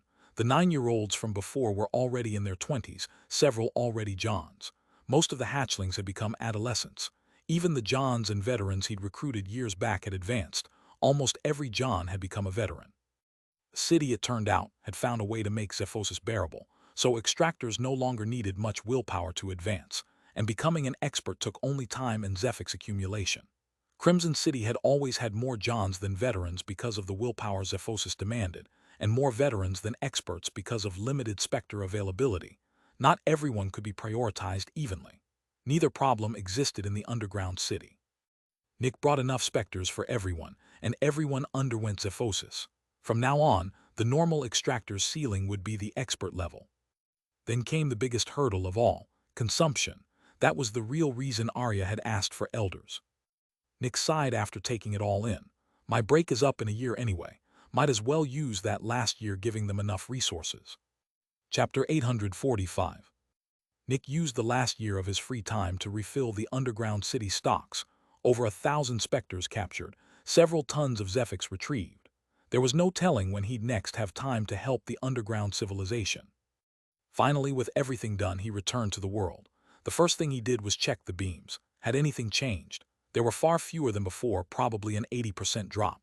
50 years had passed and almost every normal person who'd known about him had died. Only Extractors and Specters remained. The beams had become easy to track, no more than 300 of them. Their colors, though, showed nothing new. After checking them, Nick went back to Aegis headquarters. 50 years was a long time for normal people, but not much for protectors and shields. This is Julian Winter. I have returned, he said in an isolated location inside headquarters, disguised as always. Your advancement is ready, the champion answered. Deal with it as quickly as possible. The shields want to strike the corruptors. Aegis has recovered, and we have more protectors than ever. The left arm, the technician, and the wall have also become early shields by working with greed. Understood. Most likely more of the shields will advance soon, Nick thought. All of them are incomparable geniuses. As of now, Aegis has the champion, 3 early shields and 3 initial shields. It hasn't been this powerful before. Meanwhile, several corruptors and famine have died, and I'd assume the champion has grown more familiar with his own power. Also, he looked at Aegis headquarters. In the last 50 years, it had transformed, the shape of the building unchanged, but the insides utterly different. New machines everywhere. Nick hadn't designed any of them, but with the engineering knowledge of the enlightened ones, he could easily tell how they worked. Crude and primitive, he thought. Good, the bigger the gap in technology, the better. After looking around, Nick went to a containment unit and took the guise of a random Specter. The champion had already prepared his advancement, and shortly after, the first person arrived. It was the new right arm. He raised a metaphorical eyebrow. The right arm walked in with a peaceful smile and sat down. The champion really wants me to advance quickly. The containment unit activated, sucking out all the prefix. Nick could already feel the incredible suffering coming from him, and yet the right arm just smiled peacefully through it.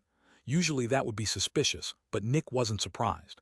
Much of Aegis leadership were zealots, willing to sacrifice themselves for humanity, and the new right arm was no different. In his mind, all the pain was worth it as long as it benefited humanity. He was willing to set himself on fire just to warm the person beside him. The suffering he produced was immense, the greatest amount Nick had ever harvested from a single person.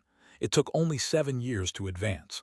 Once a year, the containment unit paused suppression so Nick could convert the suffering into Zephyx. When the 7 years were up, Nick became a mid-fallen. The right arm left with a peaceful smile. The left arm and champion had told him this Specter was important, and he was happy to contribute to humanity. His duties had been on hold during the advancement, but the work hadn't gone anywhere. He knew a mountain of it was waiting. After he left, Nick contacted the champion. I have advanced. I can return to work. Good, we want to deal with hatred and envy. I haven't heard of hatred before. One of war's new servants. It's running rampant in the Great Triangle and we can't stop it alone. On top of that, we believe envy has become an adversary. I want you to deal with both. How is up to you? Affirmative, I'll keep you up to date. Nick left headquarters and planned his approach. Envy, he thought, remembering the time he'd met it, impossibly powerful back then. But now he was amid fallen. Envy was likely still stronger, but it was killable if the right circumstances lined up. Infiltration probably won't work. I've done it too many times and the corruptors have surely gotten more careful. He looked at his beams. But there are other things I can do. Thanks to his increased intelligence, a plan came together quickly. I am no longer the old Nick. I'm amid fallen now. I don't need to fear regular fallen anymore. I'm free to move wherever I want, and as long as someone knows about me, I'll know where they are. Nick focused on the beam leading to death and noted its color. Light red, though there were many different shades of it. Information is a weapon, he thought. But for Specters, information isn't a weapon, it's a disease. He focused on every beam sharing Death's exact shade of red. And Death spread it across its forces. Be careful of this Specter. It works with the humans and has killed several of ours. If you see it, report it to me immediately or kill it. Nick's eyes narrowed. You've exposed all your forces to me. You don't know where I am, but I know where all of you are. I believe it's time I start acting a bit more like the Null. Chapter 846. Nick traveled to the closest beam that wasn't anywhere near Aegis headquarters. He could tell which beams were closer by moving side to side and watching how their trajectory changed. This one, sharing Death's exact shade of red, led to one of the cities and a mid-specialist. This person, or Specter, had to be working for one of the corruptors. No doubt about it. As soon as they entered an isolated location, Nick appeared in front of them disguised. An instant later, all the surrounding light vanished. His ability had advanced when he became a fallen, letting him create a wide zone of darkness at will. The person in front of him tried to flee. The nightmare has no effect on it. It's a Specter, Nick thought. But against a mid-fallen, the speed of a mid-fanatic was nothing. Bang! Nick grabbed the Specter and suppressed it with his Zephyx. I concede, it transmitted urgently. He kept it suppressed and flew out of the city with it. You are going to work for humanity now, he said outside the walls. I will work for humanity, it repeated. Where is hatred? I don't know, it just contacts me from time to time. It just appears in my mind. Nick wordlessly threw it into a Specter cage and delivered it to the underground city. It knew about Nick, but not that its captor had been him. As far as it knew, some random hero or protector had taken it.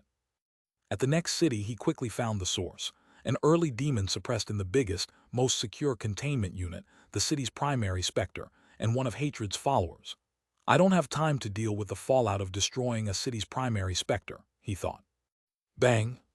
The city shook as a hole tore open in its megastructure, and a huge black cube shot toward the horizon. Nick had simply ripped the containment unit free and flown off with it. He was a mid-fallen now. Even a city's most secure structures couldn't resist that. When his ability reset, he transferred the Specter to a new containment unit and delivered it as well. Over the next hour, Nick stole 10 more Specters. Many were cities' primary Specters, and taking them essentially gutted those cities' short-term economies. But he didn't have time to worry about that. Managing a city was a lot of work, and fixing these would take years. His time was too valuable. He needed to contribute to Aegis and keep learning. Humanity needed to advance faster so it could finally taste true freedom. As he searched for his next target, he noticed something. One of the beams sharing that shade of light red was moving rapidly from place to place. I presume one of your servants informed you, he thought. Some of the Specters he'd stolen were mindless force Specters, not the ones actually controlling their cities. In those cases, a second, smarter Specter was sent along to give them orders on the corruptors' behalf. Nick had left these smarter Specters alone on purpose. Some of them likely had a way to contact hatred. And sure enough, hatred seemed to be on the move. The flesh of Nick's arm parted, and he retrieved the contraption of generators and the seed, quickly rigging a temporary hold that let it idle on standby before tucking it into his space bag. Then he turned to mist and followed the moving beam. Some seconds later, he flew underground. His control over Zephyx had grown good enough that he could pass through weaker solid matter as if it weren't there, weaker meaning anything below demon level. He could, if he wanted, simply appear inside a containment unit built for 4 Specter fanatics. That wasn't even special, since almost any Force Specter fallen could do the same. That was simply how terrifying Force Specters were. But to do any of this, he had to stay in mist form, and his seed couldn't turn to mist with him. Only materials made of Zephyx could. So he'd left it behind in his space bag, in a secret location. After floating through the underground for a while, Nick saw his target. His perception was terrifying, but Earth made an excellent isolator. On the surface he could perceive 500 kilometers around him, but underground only 20. That was still enough. He saw a gray human with black eyes rushing through the earth, so fast and powerful the ground simply gave way before it. It stopped beneath one city, inspected it for a couple of seconds, then moved to the next. It hadn't noticed him. This was hatred. In the past, the corruptors could find Nick, but he couldn't find them. Now he could find them and they couldn't find him. Target acquired. Chapter 847. After finding hatred, Nick retreated. Striking now would be too suspicious. He hadn't even needed a day to find it, and if Aegis or Death realized that, they'd be too shocked to think straight. So for the next 5 years, he went back to the underground city and kept transcribing knowledge, returning to the surface now and then to update the champion. After 5 years, it was time. Nick went first to Aegis headquarters to talk to the technician. With their far more advanced technology now, the two of them invented a small device to help coordinate the coming attack. Every time a corruptor died, the world usually erupted into a huge battle. This time, they wanted to deny the trio any chance to strike back at humanity. Some time later, the Specters noticed the strongholds all traveling toward Aegis headquarters. The buildings themselves couldn't be moved, but the Specters and people inside could, and it was obvious something big was coming, even if nobody knew what. Attacking headquarters directly was impossible. Every shield and peak protector was gathered there, and any Specter force that tried would be decimated. Instead, they struck the now empty strongholds and destroyed them all. Only electronics and buildings were lost. No one died, no Specters were freed, but it at least gave the affected areas some safety, since the strongholds could no longer connect to the cities. Then the Specters waited. Tense hours passed. Eventually, Nick made his move, tracking the beam to hatred directly. It was near the western coast of the Great Triangle, close enough to the ocean to retreat if attacked. No human could strike it there, thanks to the Salt Trident. He found it quickly and kept tabs on the other beams too. Without knowing which belonged to which Specter, he could still tell most of them were gathered in the ocean east of Aegis headquarters. "Hello, hatred," he transmitted from a distance. It looked around immediately and contacted War. War didn't move. This could be a ploy, luring hatred into the open just to kill it with Aegis' combined force. "You can't see me," Nick transmitted. "I'm very good at hiding and my perception is greater than yours." Hatred shot into the ocean. Nick followed. "Do you think the ocean is safe? I'm a Specter like you. The Salt Trident doesn't care." It kept fleeing west with everything it had, Nick trailing beneath the ocean floor, his ability still active, letting him match its speed. "Why are you even attempting to escape? I can follow you." It kept running. "Oh, you're heading toward one of your little friends," Nick transmitted. "Sure, stay there a while, but the moment you're alone again, I'll return." He stopped and let it keep running, unsure whether it was heading toward war or pestilence. The senses of an adversary were terrifying, and he didn't want to risk getting close. He just watched the beam until it nearly overlapped with another. Then he retrieved the gadget he'd built with the technician, one that used a sliver of star energy to transmit information the Specters couldn't feel or intercept, and reported that hatred and one of the Dew of Destruction were on the Grand Continent. Nick kept following both beams from a distance. Minutes later, the technician, the Inferno, and the Ice Storm shot out of headquarters and charged west. Death noticed and gave the order to retreat. Nick watched both beams pull further west. Death ordered them back. He followed as they crossed the entire Grand Continent in under a minute and rejoined the rest of the gathering. The 3 shields arrived and held east of it. The remaining shields left headquarters and held west. 1,000 kilometers separated them from the Specters, all rounded up deep beneath the ocean, safe from the humans, who couldn't enter the water but unable to fight back either. The humans just needed to hold their ground and wait. Death recognized the danger of overextending. Moving everyone toward one side would let the other retreat while the first advanced, and splitting the group meant the humans' superior power would pick them apart piece by piece. Waiting was the only option. They could outlast the humans. When nothing happened for several minutes, the shields knew the plan had worked. All the protectors gathered at headquarters shot out and spread across the world, each carrying space bags loaded with prefabricated stronghold sections.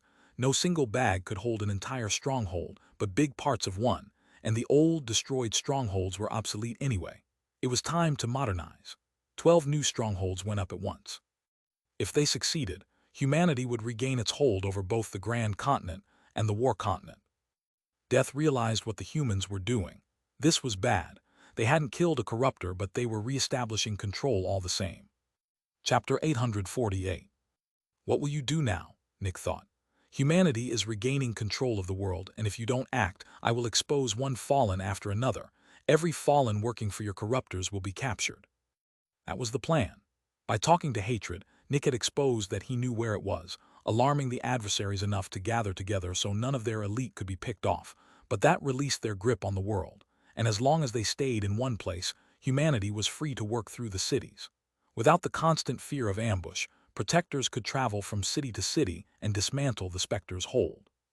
If the Specters did nothing, they'd lose control of nearly everything. None of the elite would die, but they'd lose their entire food supply. Death saw what was happening and knew it had to act. Nick watched two beams start to move. The Specters were deep below the ocean floor, invisible to the shields, who only knew their location through him. When he saw the pair moving, he sent a signal, but none of the shields budged. They kept surrounding the group as the two Specters slipped east toward the War Continent. Death wouldn't dare send one of its adversaries out alone, Nick thought. Once they were safely beyond Death's senses, he approached. "Wrath and Sloth, what a surprise to see you here," he transmitted. They stopped to check in with Death, awaiting orders. "Who are you?" Sloth asked lazily. "Julian Winter. I thought that was obvious." "Why are you helping humanity?" Wrath asked. "Because they are helping me," Nick answered. "I'm not even 300 years old and I'm already a fallen. Many protectors work with me willingly, and I am free to roam the world. The humans aren't attacking me, and yet I feed off them. Domesticated animals are much easier to slaughter than wild ones." Wrath narrowed its eyes. "You are playing with your food. As soon as your usefulness runs out, they will kill you. You are too dangerous to be left alive, and they know it. Who's to say they won't be the ones slaughtering you?" "I have my insurance," Nick answered. Wrath scoffed. "Humans are transient, Specters are forever. There have been many eras and all of them ended. This one will too. If you support the humans, you will end with their era. Death is willing to forgive you. Join us and we can regain control of this world." Nick transmitted a short chuckle. "I think you have it backward. Humanity will be the rulers of this world soon enough. True, their era will likely end, but I will not end with it. If it ends, I'll be free to roam the earth until a new one arrives, and even if I'm in a containment unit, I only have to wait for a human to find me. As long as I cooperate and let myself be suppressed, I won't be killed. I'm not the one on the losing side. Look at your current situation. You're herded like animals. Greed has already joined us and it's creating early and mid shields. You need to strike the shields right now before they grow too powerful, but you lack the strength. Do you think the situation improves with time? No, humanity will just keep growing. Your deaths won't end this era. The suppression of the Eternals will. You won't outlast them. You'll be dead long before they're ever suppressed. So what will it be? Will you join willingly or keep holding on to misguided hope?" The two corruptors weighed his words. At that moment, the technicians' group shot toward them. Death ordered an immediate retreat and the conversation ended there. Since humanity couldn't strike them deep beneath the ocean, Wrath and Sloth got away clean, rejoining the rest of the gathered Specters.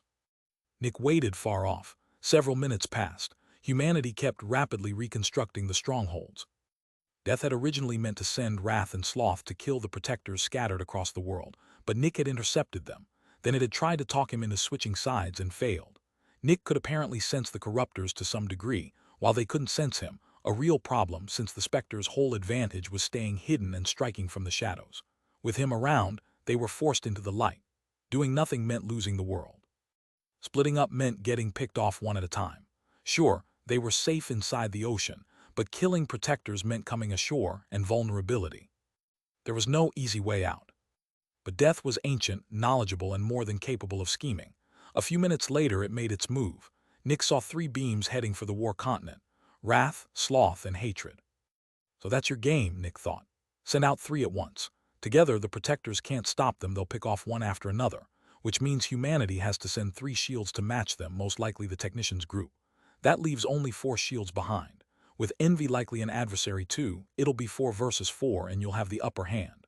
While the 3 shields are busy, Death keeps the champion occupied and the other 3 go after the rest. War launches a huge attack. Pestilence weakens everyone with its mass miasma, and envy uses its adaptability to kill one shield after another. We know what happens if we split up, so you're betting we won't. But then your three corruptors lay waste to the world instead. No matter what we do, we don't have a good answer. You turned the situation around nicely. Chapter 849. Quite a smart play, but all according to plan. Nick was no longer the same. As a Specter, he could give himself whatever ability he wanted upon advancing, and when he became a Fallen, he'd chosen increased intelligence, an edge humanity simply couldn't compete with. He'd already been quite sharp before that. Afterward, he'd become terrifying. The only person who could match his scheming was the old left arm. When he'd explained the plan to the shields, it had sounded simple, every step logical, but coming up with it had been far harder than it looked. Nick sent a signal to the technician, no reaction. "It's you three," he transmitted to Sloth, Wrath, and Hatred. They tried to find him and failed as always, and this time didn't bother answering, just kept traveling toward the war continent. "Quite smart," Nick transmitted. "If we follow, you'll stop short of the coastline out of our reach while your leaders kill ours. If we don't follow, you'll conquer the war continent, and if we react late, you'll have gained enough distance to reach the Eastern Ocean before we arrive, safe again." The three weren't surprised he knew their plan. Everyone did. This was an open scheme, knowing about it changed nothing. When Nick saw them keep going, he knew the moment had come. This was exactly what he'd planned for. He sent the signal. Bang! The technician, the ice storm, and the inferno shot east, catching up while everyone was still mid-ocean. Death didn't strike yet. Striking now would let the three shields return before the real battle ended. It needed to wait until the three corruptors reached the war continent's shore. Suddenly, Nick appeared in front of them, showing himself for the first time in the guise of Julian Winter. The three of them stopped. "Idiot," Wrath transmitted. Now that they could see him, they could kill him. At that moment, Nick sent the last signal. The three shields above the ocean surface received it. Bang! And plunged straight into the water. The corruptors stared in confusion. Were they suicidal? Sure, the shields could survive the ocean a while on mental fortitude and raw power, but their abilities would be badly suppressed. In that state, the three corruptors could kill them. Resisting the Salt Trident's influence was brutally draining on mind and Zephyx. The technician pulled his laser rifles and targeted Wrath, who dodged aside. The Salt Trident's influence should have made him hard to track. Bang! The laser tore through Wrath's abdomen, barely missing his Specter core. Meanwhile, the Inferno unleashed a wave of fire that turned the surrounding water to steam, forcing Hatred and Sloth to retreat from it. Bang! The Ice Storm's sniper round caught Wrath in the neck. Time seemed to stop as his Specter core vanished entirely. Hatred and Sloth were beyond confused. The humans were supposed to be weaker in the ocean, yet they didn't seem weaker at all. Then it hit them. Their barriers weren't resisting anything. Normally, a barrier would isolate them from the Salt Trident's influence at a tremendous Zephyx cost, which meant the Salt Trident should have had free reign over their minds. They should have been confused, unable to fight properly. But they weren't weakened in the slightest. What was going on? The Ice Storm reloaded. The technician hit Sloth with his lasers. The Inferno kept pressuring Hatred with his lance. Death had already realized what was happening. Bang!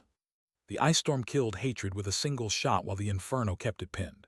Death gave the order to attack. Envy, Death, War, and Pestilence unleashed their power, ready to strike the four remaining shields. But at the same moment, the Ice Storm and the Inferno turned and rushed back, leaving the technician alone with Sloth. He was an early shield. Sloth was only a peak Fallen. Word reached Death that the Inferno and Ice Storm were already on their way back, moments from arriving. Just as the Specters were about to strike, it called off the assault. They wouldn't kill anyone before the other two got there. Bang! Sloth's Specter core shattered under the technician's lasers. The third corruptor of the day had died. The technician looked at Nick, gave him a thumbs up, and flew back to the others. Nick watched him go. "I kept my side of the deal," a voice spoke in his mind. "Humanity will keep its side of the deal," he answered. 3 days from now, 3 peak protectors will enter the ocean and offer themselves to you. Keep your deal, or I will make sure humanity regrets it. We will keep our side of the deal." The voice belonged to the Salt Trident. In exchange for 3 peak protectors, it had let the 3 shields enter its domain uninhibited for a few seconds. The Shark Mother was nowhere near as dangerous. Killing a shield would take nearly all of its forces gathered at once, and while there were sharks with fallen-level power roaming its waters, none were strong enough alone to take one on. Of course, humanity would honor its side. In 3 days, the volunteers would enter the ocean. Of the 10 or so peak protectors, 8 had stepped forward, and Aegis chose the 3 oldest. They went willingly, sacrificing themselves for a better future. Chapter 850. The shields all gathered around the congregation of adversaries. It was done. All of the corruptors were dead. Envy no longer counted among them since it had become an adversary, rejoining the dew of destruction as the trio once more. Humanity had finally gotten rid of the corruptors, the biggest scourge plaguing ordinary people, and now they were gone. War, envy, and pestilence could no longer dedicate all their time to micromanaging cities. They had to stay ready to follow Death's orders and strike humanity at any moment. Death realized it had fallen into Aegis' trap. It hadn't imagined humanity could convince the Salt Trident to help them. How had they even made contact? It demanded an explanation, and the Salt Trident told the truth. Death had never given it food, while Aegis was willing to offer 3 peak protectors. If Death wanted help in the future, it would need to start paying too. The Salt Trident was weaker than Death, and Death could have killed it, but it knew it was too valuable a shield to lose, so despite the betrayal, it let the matter go and simply watched the shields. The Salt Trident declared it would attack anyone who entered now that the deal was fulfilled, meaning the 4 adversaries were safe. Death just wanted to see humanity's next move. Humanity showed it promptly. All the shields dispersed and returned to their posts. They knew Nick couldn't sense the adversaries directly without exposing himself, so for now, the 4 were beyond reach, and that was the smart move. Forcing a final battle was too risky. The Salt Trident and Shark Mother might strike if humanity overcommitted, and even the eternal hunger or the false hope might join in. Better to take the substantial gains already won. All the corruptors were dead. Managing the cities would get much easier, Zephyx production would soar, and agents and protectors would have more time for other duties. Humanity had officially taken the upper hand over Death's faction, though the Eternals remained, and while they lived, humanity was still helpless before the Specters at the highest level. Still, the most immediate threat had been substantially weakened, and humanity now had far more room to expand. Nick returned to Aegis headquarters to claim his reward. "You did a tremendous job today, Julian," the champion transmitted. "My reward? As promised, we will turn you into a peak fallen and then give you 200 years of freedom." "Thank you. In 5 days, you may start your advancement." "Happy to work with humanity," Nick said. The champion just nodded wordlessly. 3 days later, the 3 peak protectors entered the ocean, and the Salt Trident gladly accepted the free food. 2 days after that, it was Nick's turn to advance. He entered the usual containment unit, assumed his usual disguise, and waited as the prefix was pulled out, weakening him as always. Some hours later, the doors opened. It was the left arm, unusual, given how many daily duties he carried, to send him for something this long. The door closed behind him, and the prefix drained out again. "I knew this day would come," Nick thought. "I just didn't expect it so soon." The politician pulled out a device and activated it. A cloud of prefix enveloped him a moment later. "You contributed more to humanity than anyone else in history," the left arm said. "If you were human, you would be our hero. You would be the savior of humanity." He pulled out his guns. "But you're not. You're a Specter. Your power is already far too terrifying, and you're only a mid-fallen. As a mere demon, you took down pride and lust. As a fallen, you took down the rest. You played the Specters for fools, and you intend to play humanity for fools too, but we are not fools. Humanity recognizes danger. The corruptors are dead, Death's forces are weakened, and our shields are more powerful than they've ever been." He aimed both guns at Nick. "Humanity doesn't need you anymore, and you are too dangerous to keep alive. If you're allowed to grow, you'll one day kill us." With all the prefix drained, even a Specter would be helpless. Nick's Zephyx storage was empty. "Farewell, Julian Winter. It was an honor working with you." Bang! The politician fired, and everything inside the containment unit exploded. Fired in an enclosed space, even he took damage from his own shot. His barrier held, but at the cost of roughly half his Zephyx. When the destruction settled, only black smoke remained. He watched what was left of Julian's disguise scatter into black mist across the chamber, noting the fragments of the Specter core carefully. He needed absolute certainty Julian was dead. Julian's power terrified him. He was probably the most terrifying Specter the politician had ever seen, and even watching his body vanish, he still felt nervous. After a few seconds, the politician walked out, closed the door, and reconfigured the containment unit to drain all prefix. If Julian somehow still lived, he would starve. Then he locked it down for good. Julian was simply too dangerous to risk ever reopening it. "Mission accomplished," he transmitted. "Good work," the champion answered. The politician went back to his duties. Inside the sealed containment unit, the black smoke gathered, and Nick reappeared, a device emitting prefix in his hand. He'd seen this coming from a mile away.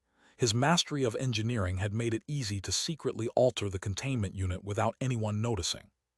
"And thus ends Julian Winter's life," he thought, then turned to Mist and slipped out through the tiny one-way tunnel he'd built. Chapter 851. It was done. Julian Winter was dead. While Nick hadn't been present, the Shields had held several meetings over the past decades about exactly this. Julian Winter had never truly been part of Aegis. That had always been true, and the champion and the others all knew it. He was a Specter, and Specters cared only for their own gain. In the past, they'd shared a common enemy, death and its forces. But what happened once that stopped being a problem? Sure, Julian would probably keep helping Aegis for a while. With his help, they could deal with the trio of destruction and other adversaries, and humanity would rise. But then what? By then, Julian himself would likely be an adversary, and if so, he'd be more dangerous than death itself. As a mere demon, he'd already led several corruptors to their deaths using nothing but his terrifying ability to outwit opponents many times his strength. He'd played the Specters for fools using Aegis' own power. What happened when he no longer needed Aegis to do it? If Julian became an adversary who no longer wanted to work with humanity, Aegis would face an enemy with unimaginable scheming ability. During one meeting, the politician had put it plainly: "I believe Julian Winter is better at scheming than me, and he might even be better than the old left arm." At the time, Nick had only been an early fallen. Since then he'd become a mid-fallen, and after the latest battle, a peak one, his newest scheme had killed 3 corruptors without any real losses to Aegis. It wouldn't be long before he could play the trio of destruction the same way. Could Aegis do that? With the old left arm, they'd managed a few advantages here and there, but nothing like actually playing the trio. Julian had already reached that level, and his latest scheme proved it meticulous, every prediction landing perfectly. Watching the trio dance exactly to his tune was terrifying. They were like sheep. What if he turned that gaze on Aegis instead? They knew he could disguise himself. Likely on Greed's level, they'd never find him. And he knew Aegis inside out, knew exactly where it hurt most, with perception unmatched by anyone at his level. He could hunt down team after team of agents, kill any protector sent to help, forcing Aegis to send shields whose movements he'd predict and evade every time. Meanwhile, death would strike during the chaos. The shields ran through many such scenarios, and they all ended the same way. Aegis would gain an enemy as terrifying as death, one that might only grow stronger with time. Bad. Really bad. The danger was too high to ignore. So it was decided. Julian would be executed. Keeping him alive, even contained, was too risky. There was always a chance someone could be convinced to free him, and he knew far too much about technology to trust any containment unit completely. What if he could alter one from the inside? Too many unknowns. He had to die. The danger he posed was simply too great. If he'd been human, they would have welcomed him as a hero, maybe even their leader. But he wasn't. After looking at the containment unit a while longer, the politician walked away. Nick, disguised as a tiny wisp of mist, hovered behind it. I knew there was a good chance they'd do this today, he thought, but I didn't think they'd actually go through with it. Still, that's what I would have done. In their shoes, I would have killed me too. What did he feel about the betrayal? Nothing really. It was expected. He saw himself as human, but everyone else saw Specter. That was his identity now, and it came with its own dynamics. His deceit had led directly to this. He wasn't about to go on some vendetta against Aegis. They still fought the same enemy, still shared the same goal of freeing humanity. He just couldn't have an open relationship with them anymore. From now on, they'd work together in secret, so secret that Aegis itself wouldn't know it was happening, and wouldn't benefit from it either. It would keep delivering the resources needed to free humanity, and get nothing back. Nick waited behind the containment unit a while, making sure nobody was watching. His ability was active, but that didn't mean the champion wasn't keeping an eye on things. If it deactivated at the wrong moment, it would already be too late. He needed to slip away unseen, and that wouldn't be easy with the champion's light everywhere. A stray cloud of smoke would raise questions fast. After a couple of hours, he retrieved the star energy transmitter from his space bag and sent a signal to the technician, the last true ally he had left inside Aegis. Someone who'd give his life for humanity's true freedom if it came to that. Nick just hoped it wouldn't. Chapter 852. A couple of days passed. Nick waited. Eventually the doors opened and the technician walked into the locker room.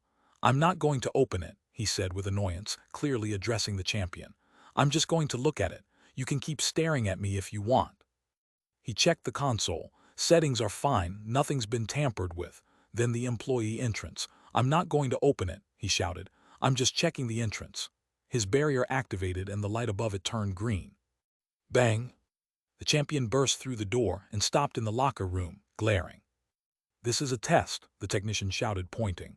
"Did it open?" "No, I'm testing its functionality." The champion kept glaring.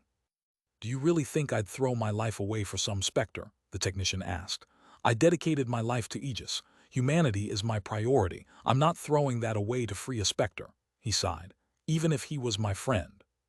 The champion said nothing for a while. "Continue." The employee entrance beeped and cycled through lights. "What are you doing?" "Do you want the detailed answer?" the technician asked, expecting no. "Yes." "Sure," he explained. He was running tests to check whether the containment unit had been compromised. The champion listened. He knew the technician had been close to Julian and didn't fully trust him, which was exactly why he wanted every step explained. "Employee entrance is fine," the technician said. "Now we test the main door. It'll be loud, alarms will go off, but that's supposed to happen." The champion nodded. The technician ordered the main door open. Alarms blared instantly, and the champion's eyes narrowed. "See, still closed," the technician transmitted over the noise. "Want to deactivate the sequence? Go ahead." He stepped back from the console. The champion moved in and ordered the unit to stay sealed. The alarms cut out. "See, nothing to worry about," the technician said. "Now the outside." They rounded the back of the containment unit where Nick had been. He wasn't there anymore. "Now we place a resonance beacon," the technician said, setting a small device against the wall. "One on every side. It helps us catch any disturbance in the prefix." As they worked their way around placing beacons, Nick slipped out of the unit again. There had only ever been a one-way hole leading outside, but over the last few hours he'd altered it, turned it inward, then back out each time he passed, so it never stayed a two-way hole the champion might notice. Behind the unit, Nick swapped one beacon for an identical-looking device. Not a real beacon, but a barrier disguised as one, carrying his own new credentials. The technician's barrier activated, reading the beacons. His brows furrowed. "Something's not right," he showed the readings to the champion. "There's something wrong at the back." They walked over together. "There's a hole," the champion said, eyes narrowing.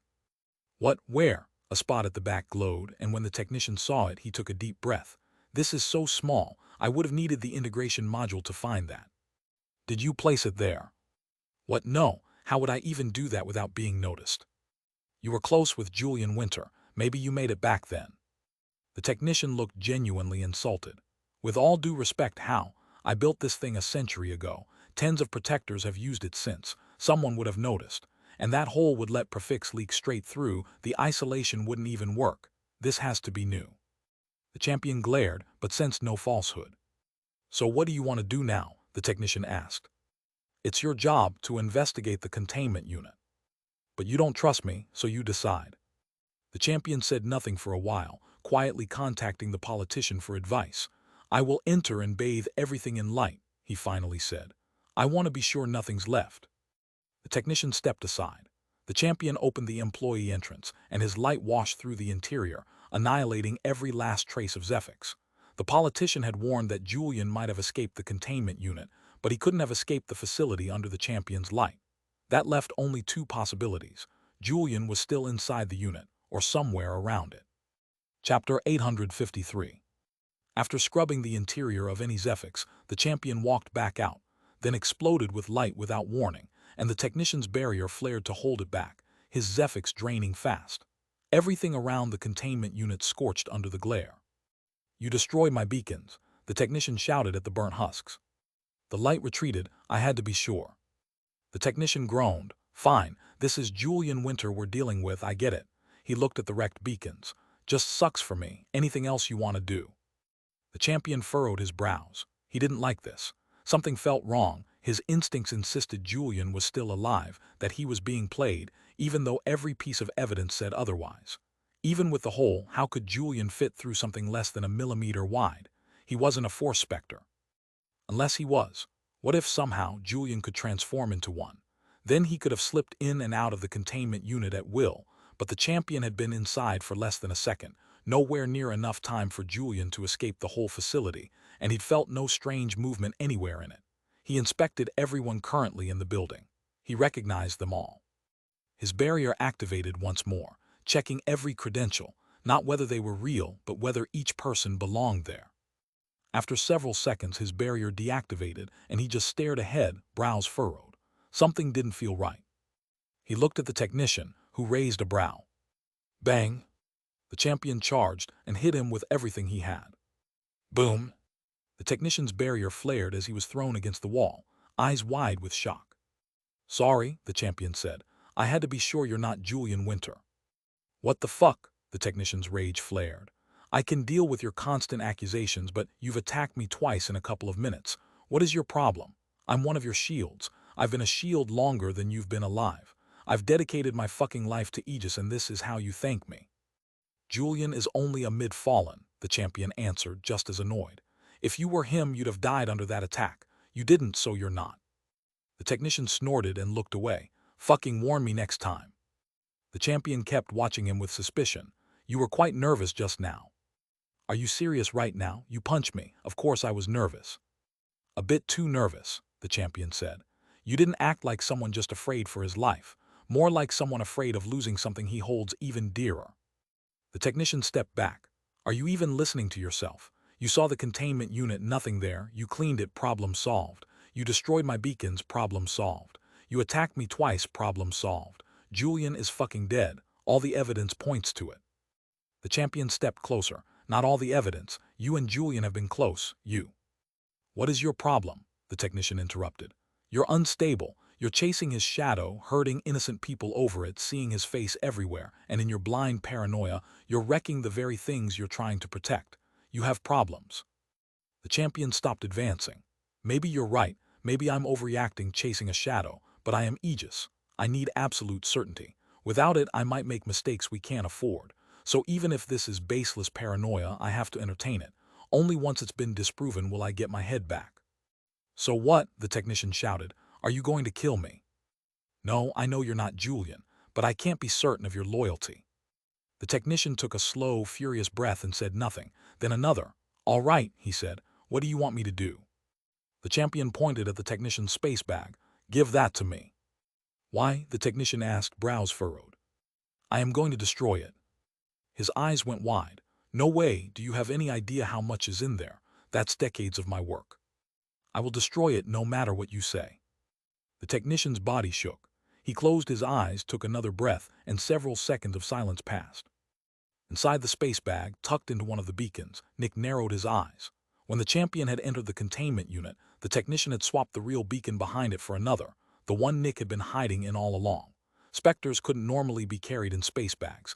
Even the faint vibrations of one inside a Specter cage could rupture the fabric.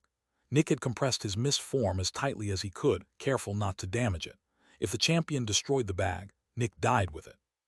It's all up to you, he thought, focused entirely on the technician. My survival is no longer in my own hands. Chapter 854. It was all up to the technician now. He took another deep breath, and an expression of acceptance settled over his face. Fine, he said, but can I at least get my weapons? They're difficult to make. If you want, take them out yourself and inspect them. The champion studied him, saw only acceptance and submission. Fine, I'll take them out myself. The technician held the space bag out, and the champion's arm reached in. Nick watched two laser rifles slide toward his hand as it withdrew. Outside, the champion inspected them closely, bathing each in his light, then handed them back after several seconds. Your space bag, he ordered, hand extended. Sure, the technician said, holding it forward. The champion's arm reached for it. Bang! The technician fired his rifle point blank, slamming the champion into the wall, and in the same fluid motion turned and ran. The day had come. There was no going back. He had always been willing to sacrifice his life for Nick, for the good of humanity. He just hadn't expected it to come so soon, he thought with bitter acceptance, sprinting through the corridors at insane speed. The champion recovered fast, pure hatred twisting his face. Julian Winter is alive. The technician betrayed us. Kill the technician. The order went out to every shield. Only the technician, the champion, and the politician were at headquarters right now, and the other shields around the world stared at their barriers in disbelief. The technician betrayed them. Unimaginable. Impossible. In the left arm's office, the politician gritted his teeth. He'd entertained the possibility once, but never truly believed it would happen. It had been no more than idle musing. He clenched his fists and charged out through a nearby exit. The champion tore after the technician, quickly closing the distance. Only a single level separated them, but that didn't reflect the real gap in power. The champion could fight death on even terms. That was how strong he was, strengthened further by the hope of all humanity behind him.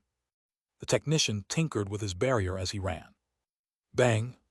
The main gates blew open and he shot through, guards staring in shock as he blew past them, the champion right on his heels. The air around him compressed into a whirlpool. Traitor, the politician shouted, hatred in his voice. The champion had already drawn his sword, light gathering around him. You fools, the technician transmitted. Julian will create a utopia. He is our Messiah. He is the chosen one. You are the ones dooming humanity to an endless cycle of destruction.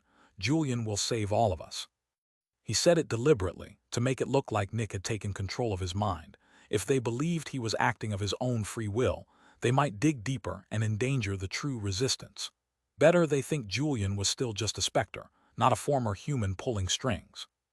The champion focused on the space bag. The technician might be the traitor, but Julian was the real danger and slashed forward, a beam of light lancing at the bag.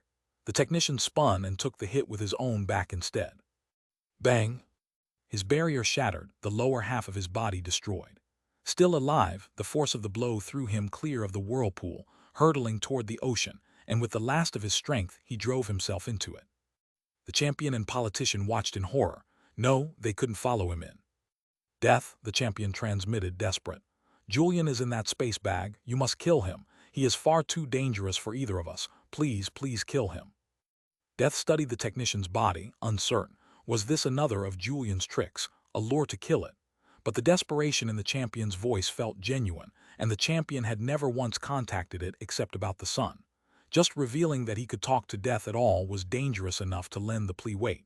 Death decided to believe him. Deep in the ocean, black smoke gathered and surged toward the technician, only to meet resistance. Death's senses locked onto the salt trident. Sorry, but this is another deal. You should give me some food occasionally too, it said. Resist and die, Death transmitted. I'll take that bet. I'm too important to you. This is more important than you. I don't think so. Death pushed forward.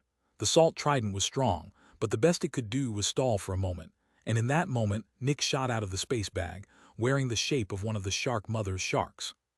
I kept you isolated in my domain. Nobody saw you transform. I kept my end of the bargain, the salt trident said. Nick looked at the technician, who gazed back at him with quiet hope, saying nothing so as not to tip off Death or the salt trident. Save the world, the technician transmitted. You're our savior. It hurt. Centuries together, his closest friend Nick wanted to tell him so many things, but the disguise had to hold. You have been a useful tool to my ambitions, he answered instead. The technician just smiled, bitterly, and then his expression went blank and empty. The salt trident had already consumed his mind, and would soon consume his body too. He drifted toward the ocean floor. Nick didn't hesitate, he fled. Death's black smoke arrived a moment later and destroyed everything behind him, the space bag, all of it, except the sharks.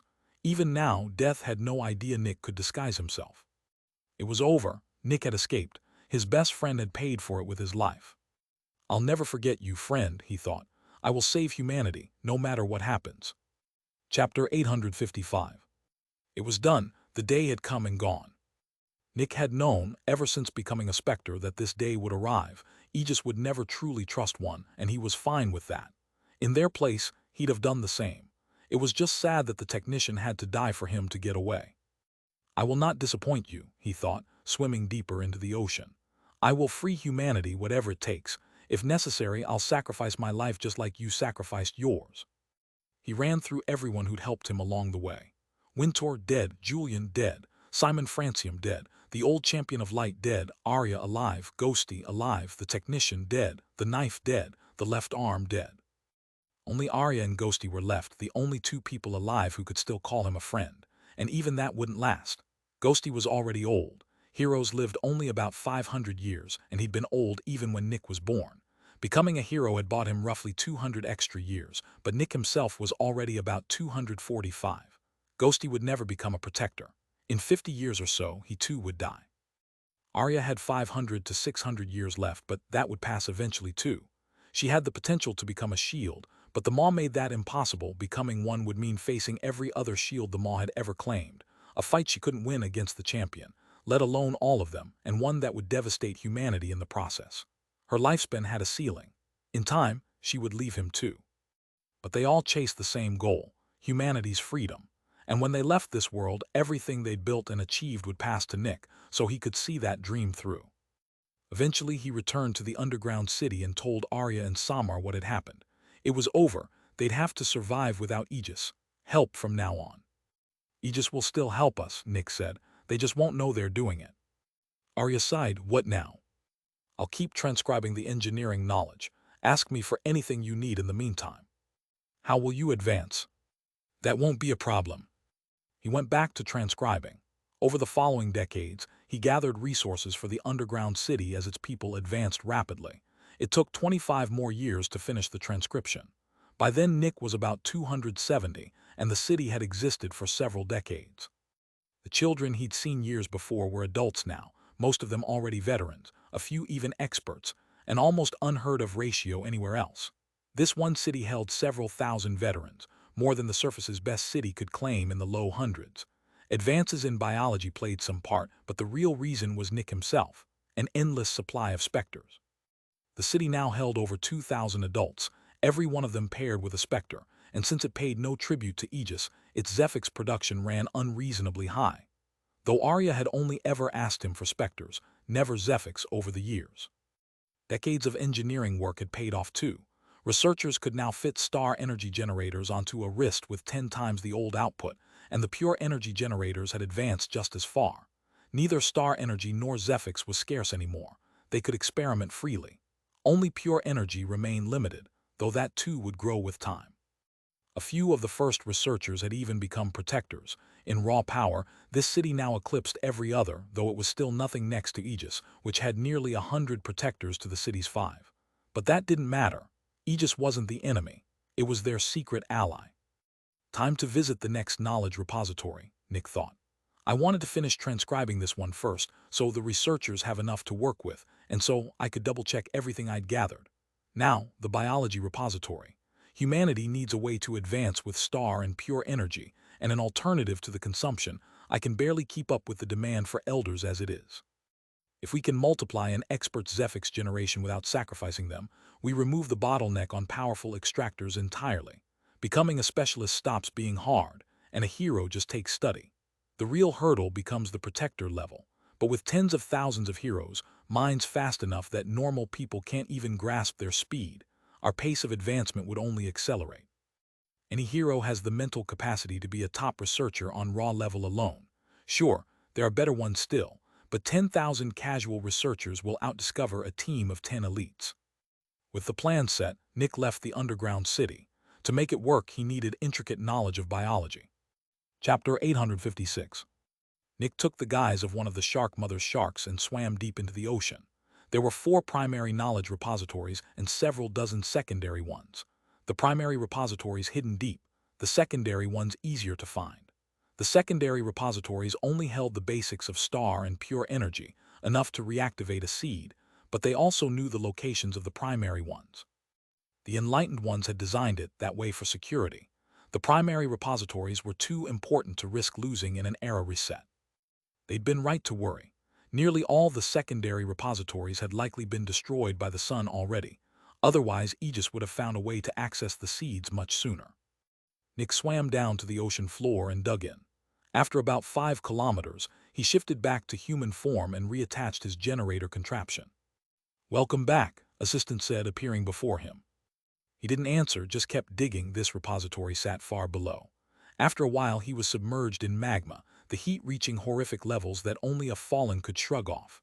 At around 30 kilometers, the temperature suddenly dropped, far below zero, which made no sense at that depth. It should only get hotter the deeper he went. Connection with deep core base established, assistant said. Nick was startled. Deep core base is operational. Deep core base is in standby mode. All non-essential processes are halted. Their reactors still work, after thousands of years. Then he understood the cold. They're using a Zephyx generator that siphons the potential of life itself. The energy in Earth's core is what keeps everything alive, the magma cycling, replacing cold, dead matter with warm. Deep core base is stealing that energy directly, though with just one base the impact is tiny. If there were hundreds, Earth's core would freeze solid. That would be devastating. Luckily, there's probably just this one, maybe three, if the other repositories work the same way. Keep it on standby, Nick said. I'll tell you what to activate, nothing without my command. Of course, Emperor, assistant answered with something like a polite smile. Are the defenses active? Deep core base has one primary drone, which only acts if the base is in immediate danger. Your credentials as Emperor have been transmitted, and you've been granted administrative access. Nick nodded, relieved. He'd half feared fighting through its defenses. The enlightened ones hadn't been that careless. His perception soon picked up the base itself, a huge complex surrounded by cold, brittle rock that, by every law of physics, should have collapsed under its own weight. But Nick's engineering knowledge told him exactly how it stayed put. Spatial fixture, he thought, a machine that anchored one object to another across space, holding them at a fixed distance. Without it, the base would have shot off into the void the instant Earth moved beneath it. Fixing it to the planet's core solved that, accounting even for the expansion of space itself, which would only grow more energy-hungry as eons passed. Millions or billions of years down the line, that would matter. By then, the base would have frozen the core solid anyway. Nick approached the entrance. Activate it. Under no circumstances allow any light through. Affirmative. A force field pushed the brittle matter back, carving out a vacuum, and the entrance opened. Nick stepped through. Bang! It sealed behind him, the field vanishing, letting the surrounding rock crash back against the closed door. Welcome to Deep Core Base, Emperor. The base was pristine, no dust anywhere. No ash piles either. Most likely no humans were here when the era reset. The enlightened ones probably feared the sun finding this place if anyone died inside. They built it and simply forgot about it. As he walked through, he passed machine after machine in perfect condition. They all still hold Zephyx, a bit of pure and star energy, and I could run any of them. This is enormous, machines we can't even build yet. Sadly, moving them out is impossible without a sanctuary. Sanctuary was likely the single most advanced object the enlightened ones had ever built, the culmination of everything they knew. Nick knew how to make one in theory, though he hadn't given it much thought. Essentially a space bag woven from pure energy, but far more capable. Among its abilities was total concealment from any form of perception, including the suns and the nulls, though that same concealment meant it was just as impossible to find without already knowing where it was. It couldn't be felt, held, or sensed in any way. Chapter 857. Nick worked his way through the base. Opening one door, he had to stop and take a breath. An armory. The room held the most advanced weapons the enlightened ones had ever made, over 10 copies of the sword he'd found in Rising Star Base, and more than 100 weapons total, built for level 8 and 9 extractors.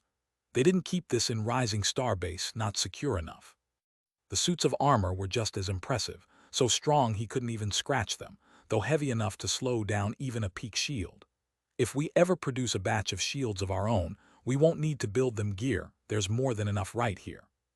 Are all the bases like this, or is this one special? Biology, he thought. Biology represents life and humans are alive. This base might represent the ultimate resistance, and if so, a sanctuary could be hidden here too. He looked around. Sadly, impossible to find. It's probably not even in the database, too dangerous to the aliens since it can fool even the sun and the null. He moved to the next rooms. Alteration machines, he thought, spotting a chamber full of them. These could make humans identical to the enlightened ones that would solve the consumption problem entirely. Sadly, we can't use them. The sun fought the enlightened ones and knows exactly how they worked. It almost certainly has a failsafe if that kind of human ever reappears. We'll have to build our own. Room after room revealed more machines, each more advanced than the last. He found the primary drone on standby, and finally reached the Zephyx generator, nearly identical to the one from the first ruin he'd ever explored. Back then, he'd had no idea how to produce Zephyx without a Specter. Now he knew exactly how to build one. Where's the knowledge repository? Nick asked. No information found. Use my authority as Emperor to search again. Emperor, one top-secret file was found. I can only open it on your command. Open it. The search has produced a result.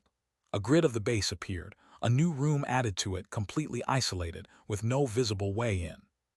Nick went straight back to the armory and grabbed one of the heaviest swords, barely liftable even with his ability active. He carried it to a seemingly random spot and lowered it to the ground. Crash. The floor was hard enough to resist a peak fallen indefinitely, but Nick, empowered to the strength of an early adversary, was wielding a blade meant for a mid- or late-level 9 extractor. He forced it down with everything he had, slowly carving out a square section of floor. Bang! The slab dropped away, revealing a hidden room beneath. Nick returned the sword to the armory and climbed down. Containment unit sat waiting dead. He checked the console, no power, and used his own pure and star energy generators to refill its storage until its own reactors sputtered back to life. The Zephyx storage read full to the brim, several tons stored inside, enough to run for decades even if the Specter inside spent every moment attacking the walls. Not that it would matter, those walls could contain an eternal. He pulled up the Specter's file. The Pure One, Nick read, and his eyes widened at what followed. The Enlightened Ones managed this. Despite everything he knew about their engineering, he'd had no idea they could pull this off. The Pure One, abilities none, not a single one. Level peak adversary, power source, Zephyx. It grew stronger by consuming Zephyx directly. Grants abilities none. Zephyx creation 0. It's an artificial Specter, Nick thought. They built one of their own, but instead of a normal Specter, they inverted the whole process. Instead of turning Prefix into Zephyx, this one turns Zephyx into Prefix. It produces nothing. It only consumes. Under normal logic, that made no sense. No abilities granted, no Zephyx produced, containing it cost resources for 0 return. A bottomless hole to throw money into. And yet there was a reason to build such a thing. Research, curiosity, seeing if it could even be done. Or one other reason. To the aliens, this is probably an abomination, Nick thought. If the sun ever saw it, it would be killed on sight, which means it has no choice but to help humanity. Chapter 858. An artificial Specter. Nick needed a moment to process that. Only the sun was supposed to be able to create one that required alien technology, not human. The fact that the Enlightened Ones had pulled it off meant they'd learned far more about that technology than he'd realized. This wasn't part of what I learned, he thought. They must have kept it hidden on purpose. If the aliens knew humanity could make Specters, they might abandon Earth and destroy it outright. Creating Specters probably means being able to mess with the sun itself, and that's not a risk they'd allow to exist. He took a deep breath, opened the employee entrance of the containment unit, activated its defenses as well. Affirmative. A door appeared, and inside, Nick saw an ordinary-looking man in plain clothes, brown-haired, about his own height. The man opened his eyes and regarded him calmly. "How much time has passed?" he asked, emotionless. "Records aren't entirely clear, but I'd guess 20,000 to 30,000 years, Nick answered, stepping in. The Pure One nodded wordlessly. "Are you the new Emperor?" "I am designated as Emperor. In a way, I'm the core of humanity's resistance." The Pure One studied him. "A Specter is spearheading humanity's resistance." Nick's eyes widened. "Don't try to deny it," the Pure One said. "You might fool others, but that flimsy disguise won't fool me. If you're standing here, you already know what my specialty is." Nick took a breath. "Biology, of course." "What gave it away?" "Your disguise is perfect," the Pure One said, "and that's exactly what makes it not perfect. You look too human to be human." "Emperor, you have been designated as a threat," Assistant cut in. "You have been recognized as a Specter. Deep Core Base wants to activate its defenses, but cannot do so without the Emperor's permission. Do you give permission?" "No," Nick said. "Nullify my status as a threat permanently." "Your status as a threat has been removed. You are now designated as safe by the authority of the Emperor. Deep Core Base does not have permission to alter your status again." "Good thing I told Assistant nothing activates without my command," Nick thought. "Only the Emperor can override something like that," the Pure One said. "You really are the new Emperor." "As I said, yes." The Pure One went quiet for a moment. "The Empire never foresaw a Specter becoming the new Emperor. I need more information before I can judge this properly." Nick sat down across from him. "What do you need to know?" "Why is a Specter interested in humanity's freedom?" "That's difficult to explain without sounding like I'm making it up," Nick said. but your existence is just as dangerous a secret as mine, telling you shouldn't put humanity at any more risk." The Pure One nodded, and for the first time in a long while, Nick laid out his entire life to another being, everything except the most sensitive details about the aliens. The Pure One couldn't possibly be working for the Sun, and Nick needed its cooperation to unlock the Enlightened One's biological knowledge. It listened without interrupting once. "The concept of the consumption is daring, yet effective," it said when he finished. "Primitive, but it yields greater results. The Empire implanted artificial Specter cores without a will of their own to create what you'd call specialists. The procedure was safe." Nick leaned in. "Can you teach me that?" "Your path is superior." "Superior?" "Yes, ours might be safer, but yours is stronger. An artificial Specter core can't compare to a real one." Nick frowned. "The consumption is too risky, and it costs too many Specters." "The consumption shouldn't change," the Pure One said. "You need to change the materials instead. An artificial Specter is still a real Specter. I will teach you how to create one without a will to live, consume its core, and any person could absorb the equivalent of a peak elder without the usual risk. With enough Zephyx, you could create as many elders as you need." Nick took a slow breath. If everyone could consume a peak elder, entire populations would rocket through the levels, extractors superior to anything that existed now. "You're willing to teach me this?" "I partially know how to create one already," the Pure One said.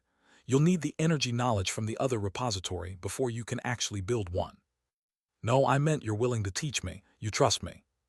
"I don't doubt your story. A human turning into a Specter makes both biological and logical sense. We've never seen it happen since we never used real Specter cores, but it tracks if a real one gets implanted. The Sun controls the Specters. A real Specter core is made by the Sun. A real core makes a Specter." The Pure One looked deep into his eyes. "I can also see humanity in you. Your eyes are very much like the old Emperor's. You might be a Specter, but you're human in spirit." It stood. "I'm willing to teach you everything I know. It'll be easier if I show you directly with the machines." Then it walked toward the employee entrance and simply passed through it. The containment unit didn't react at all.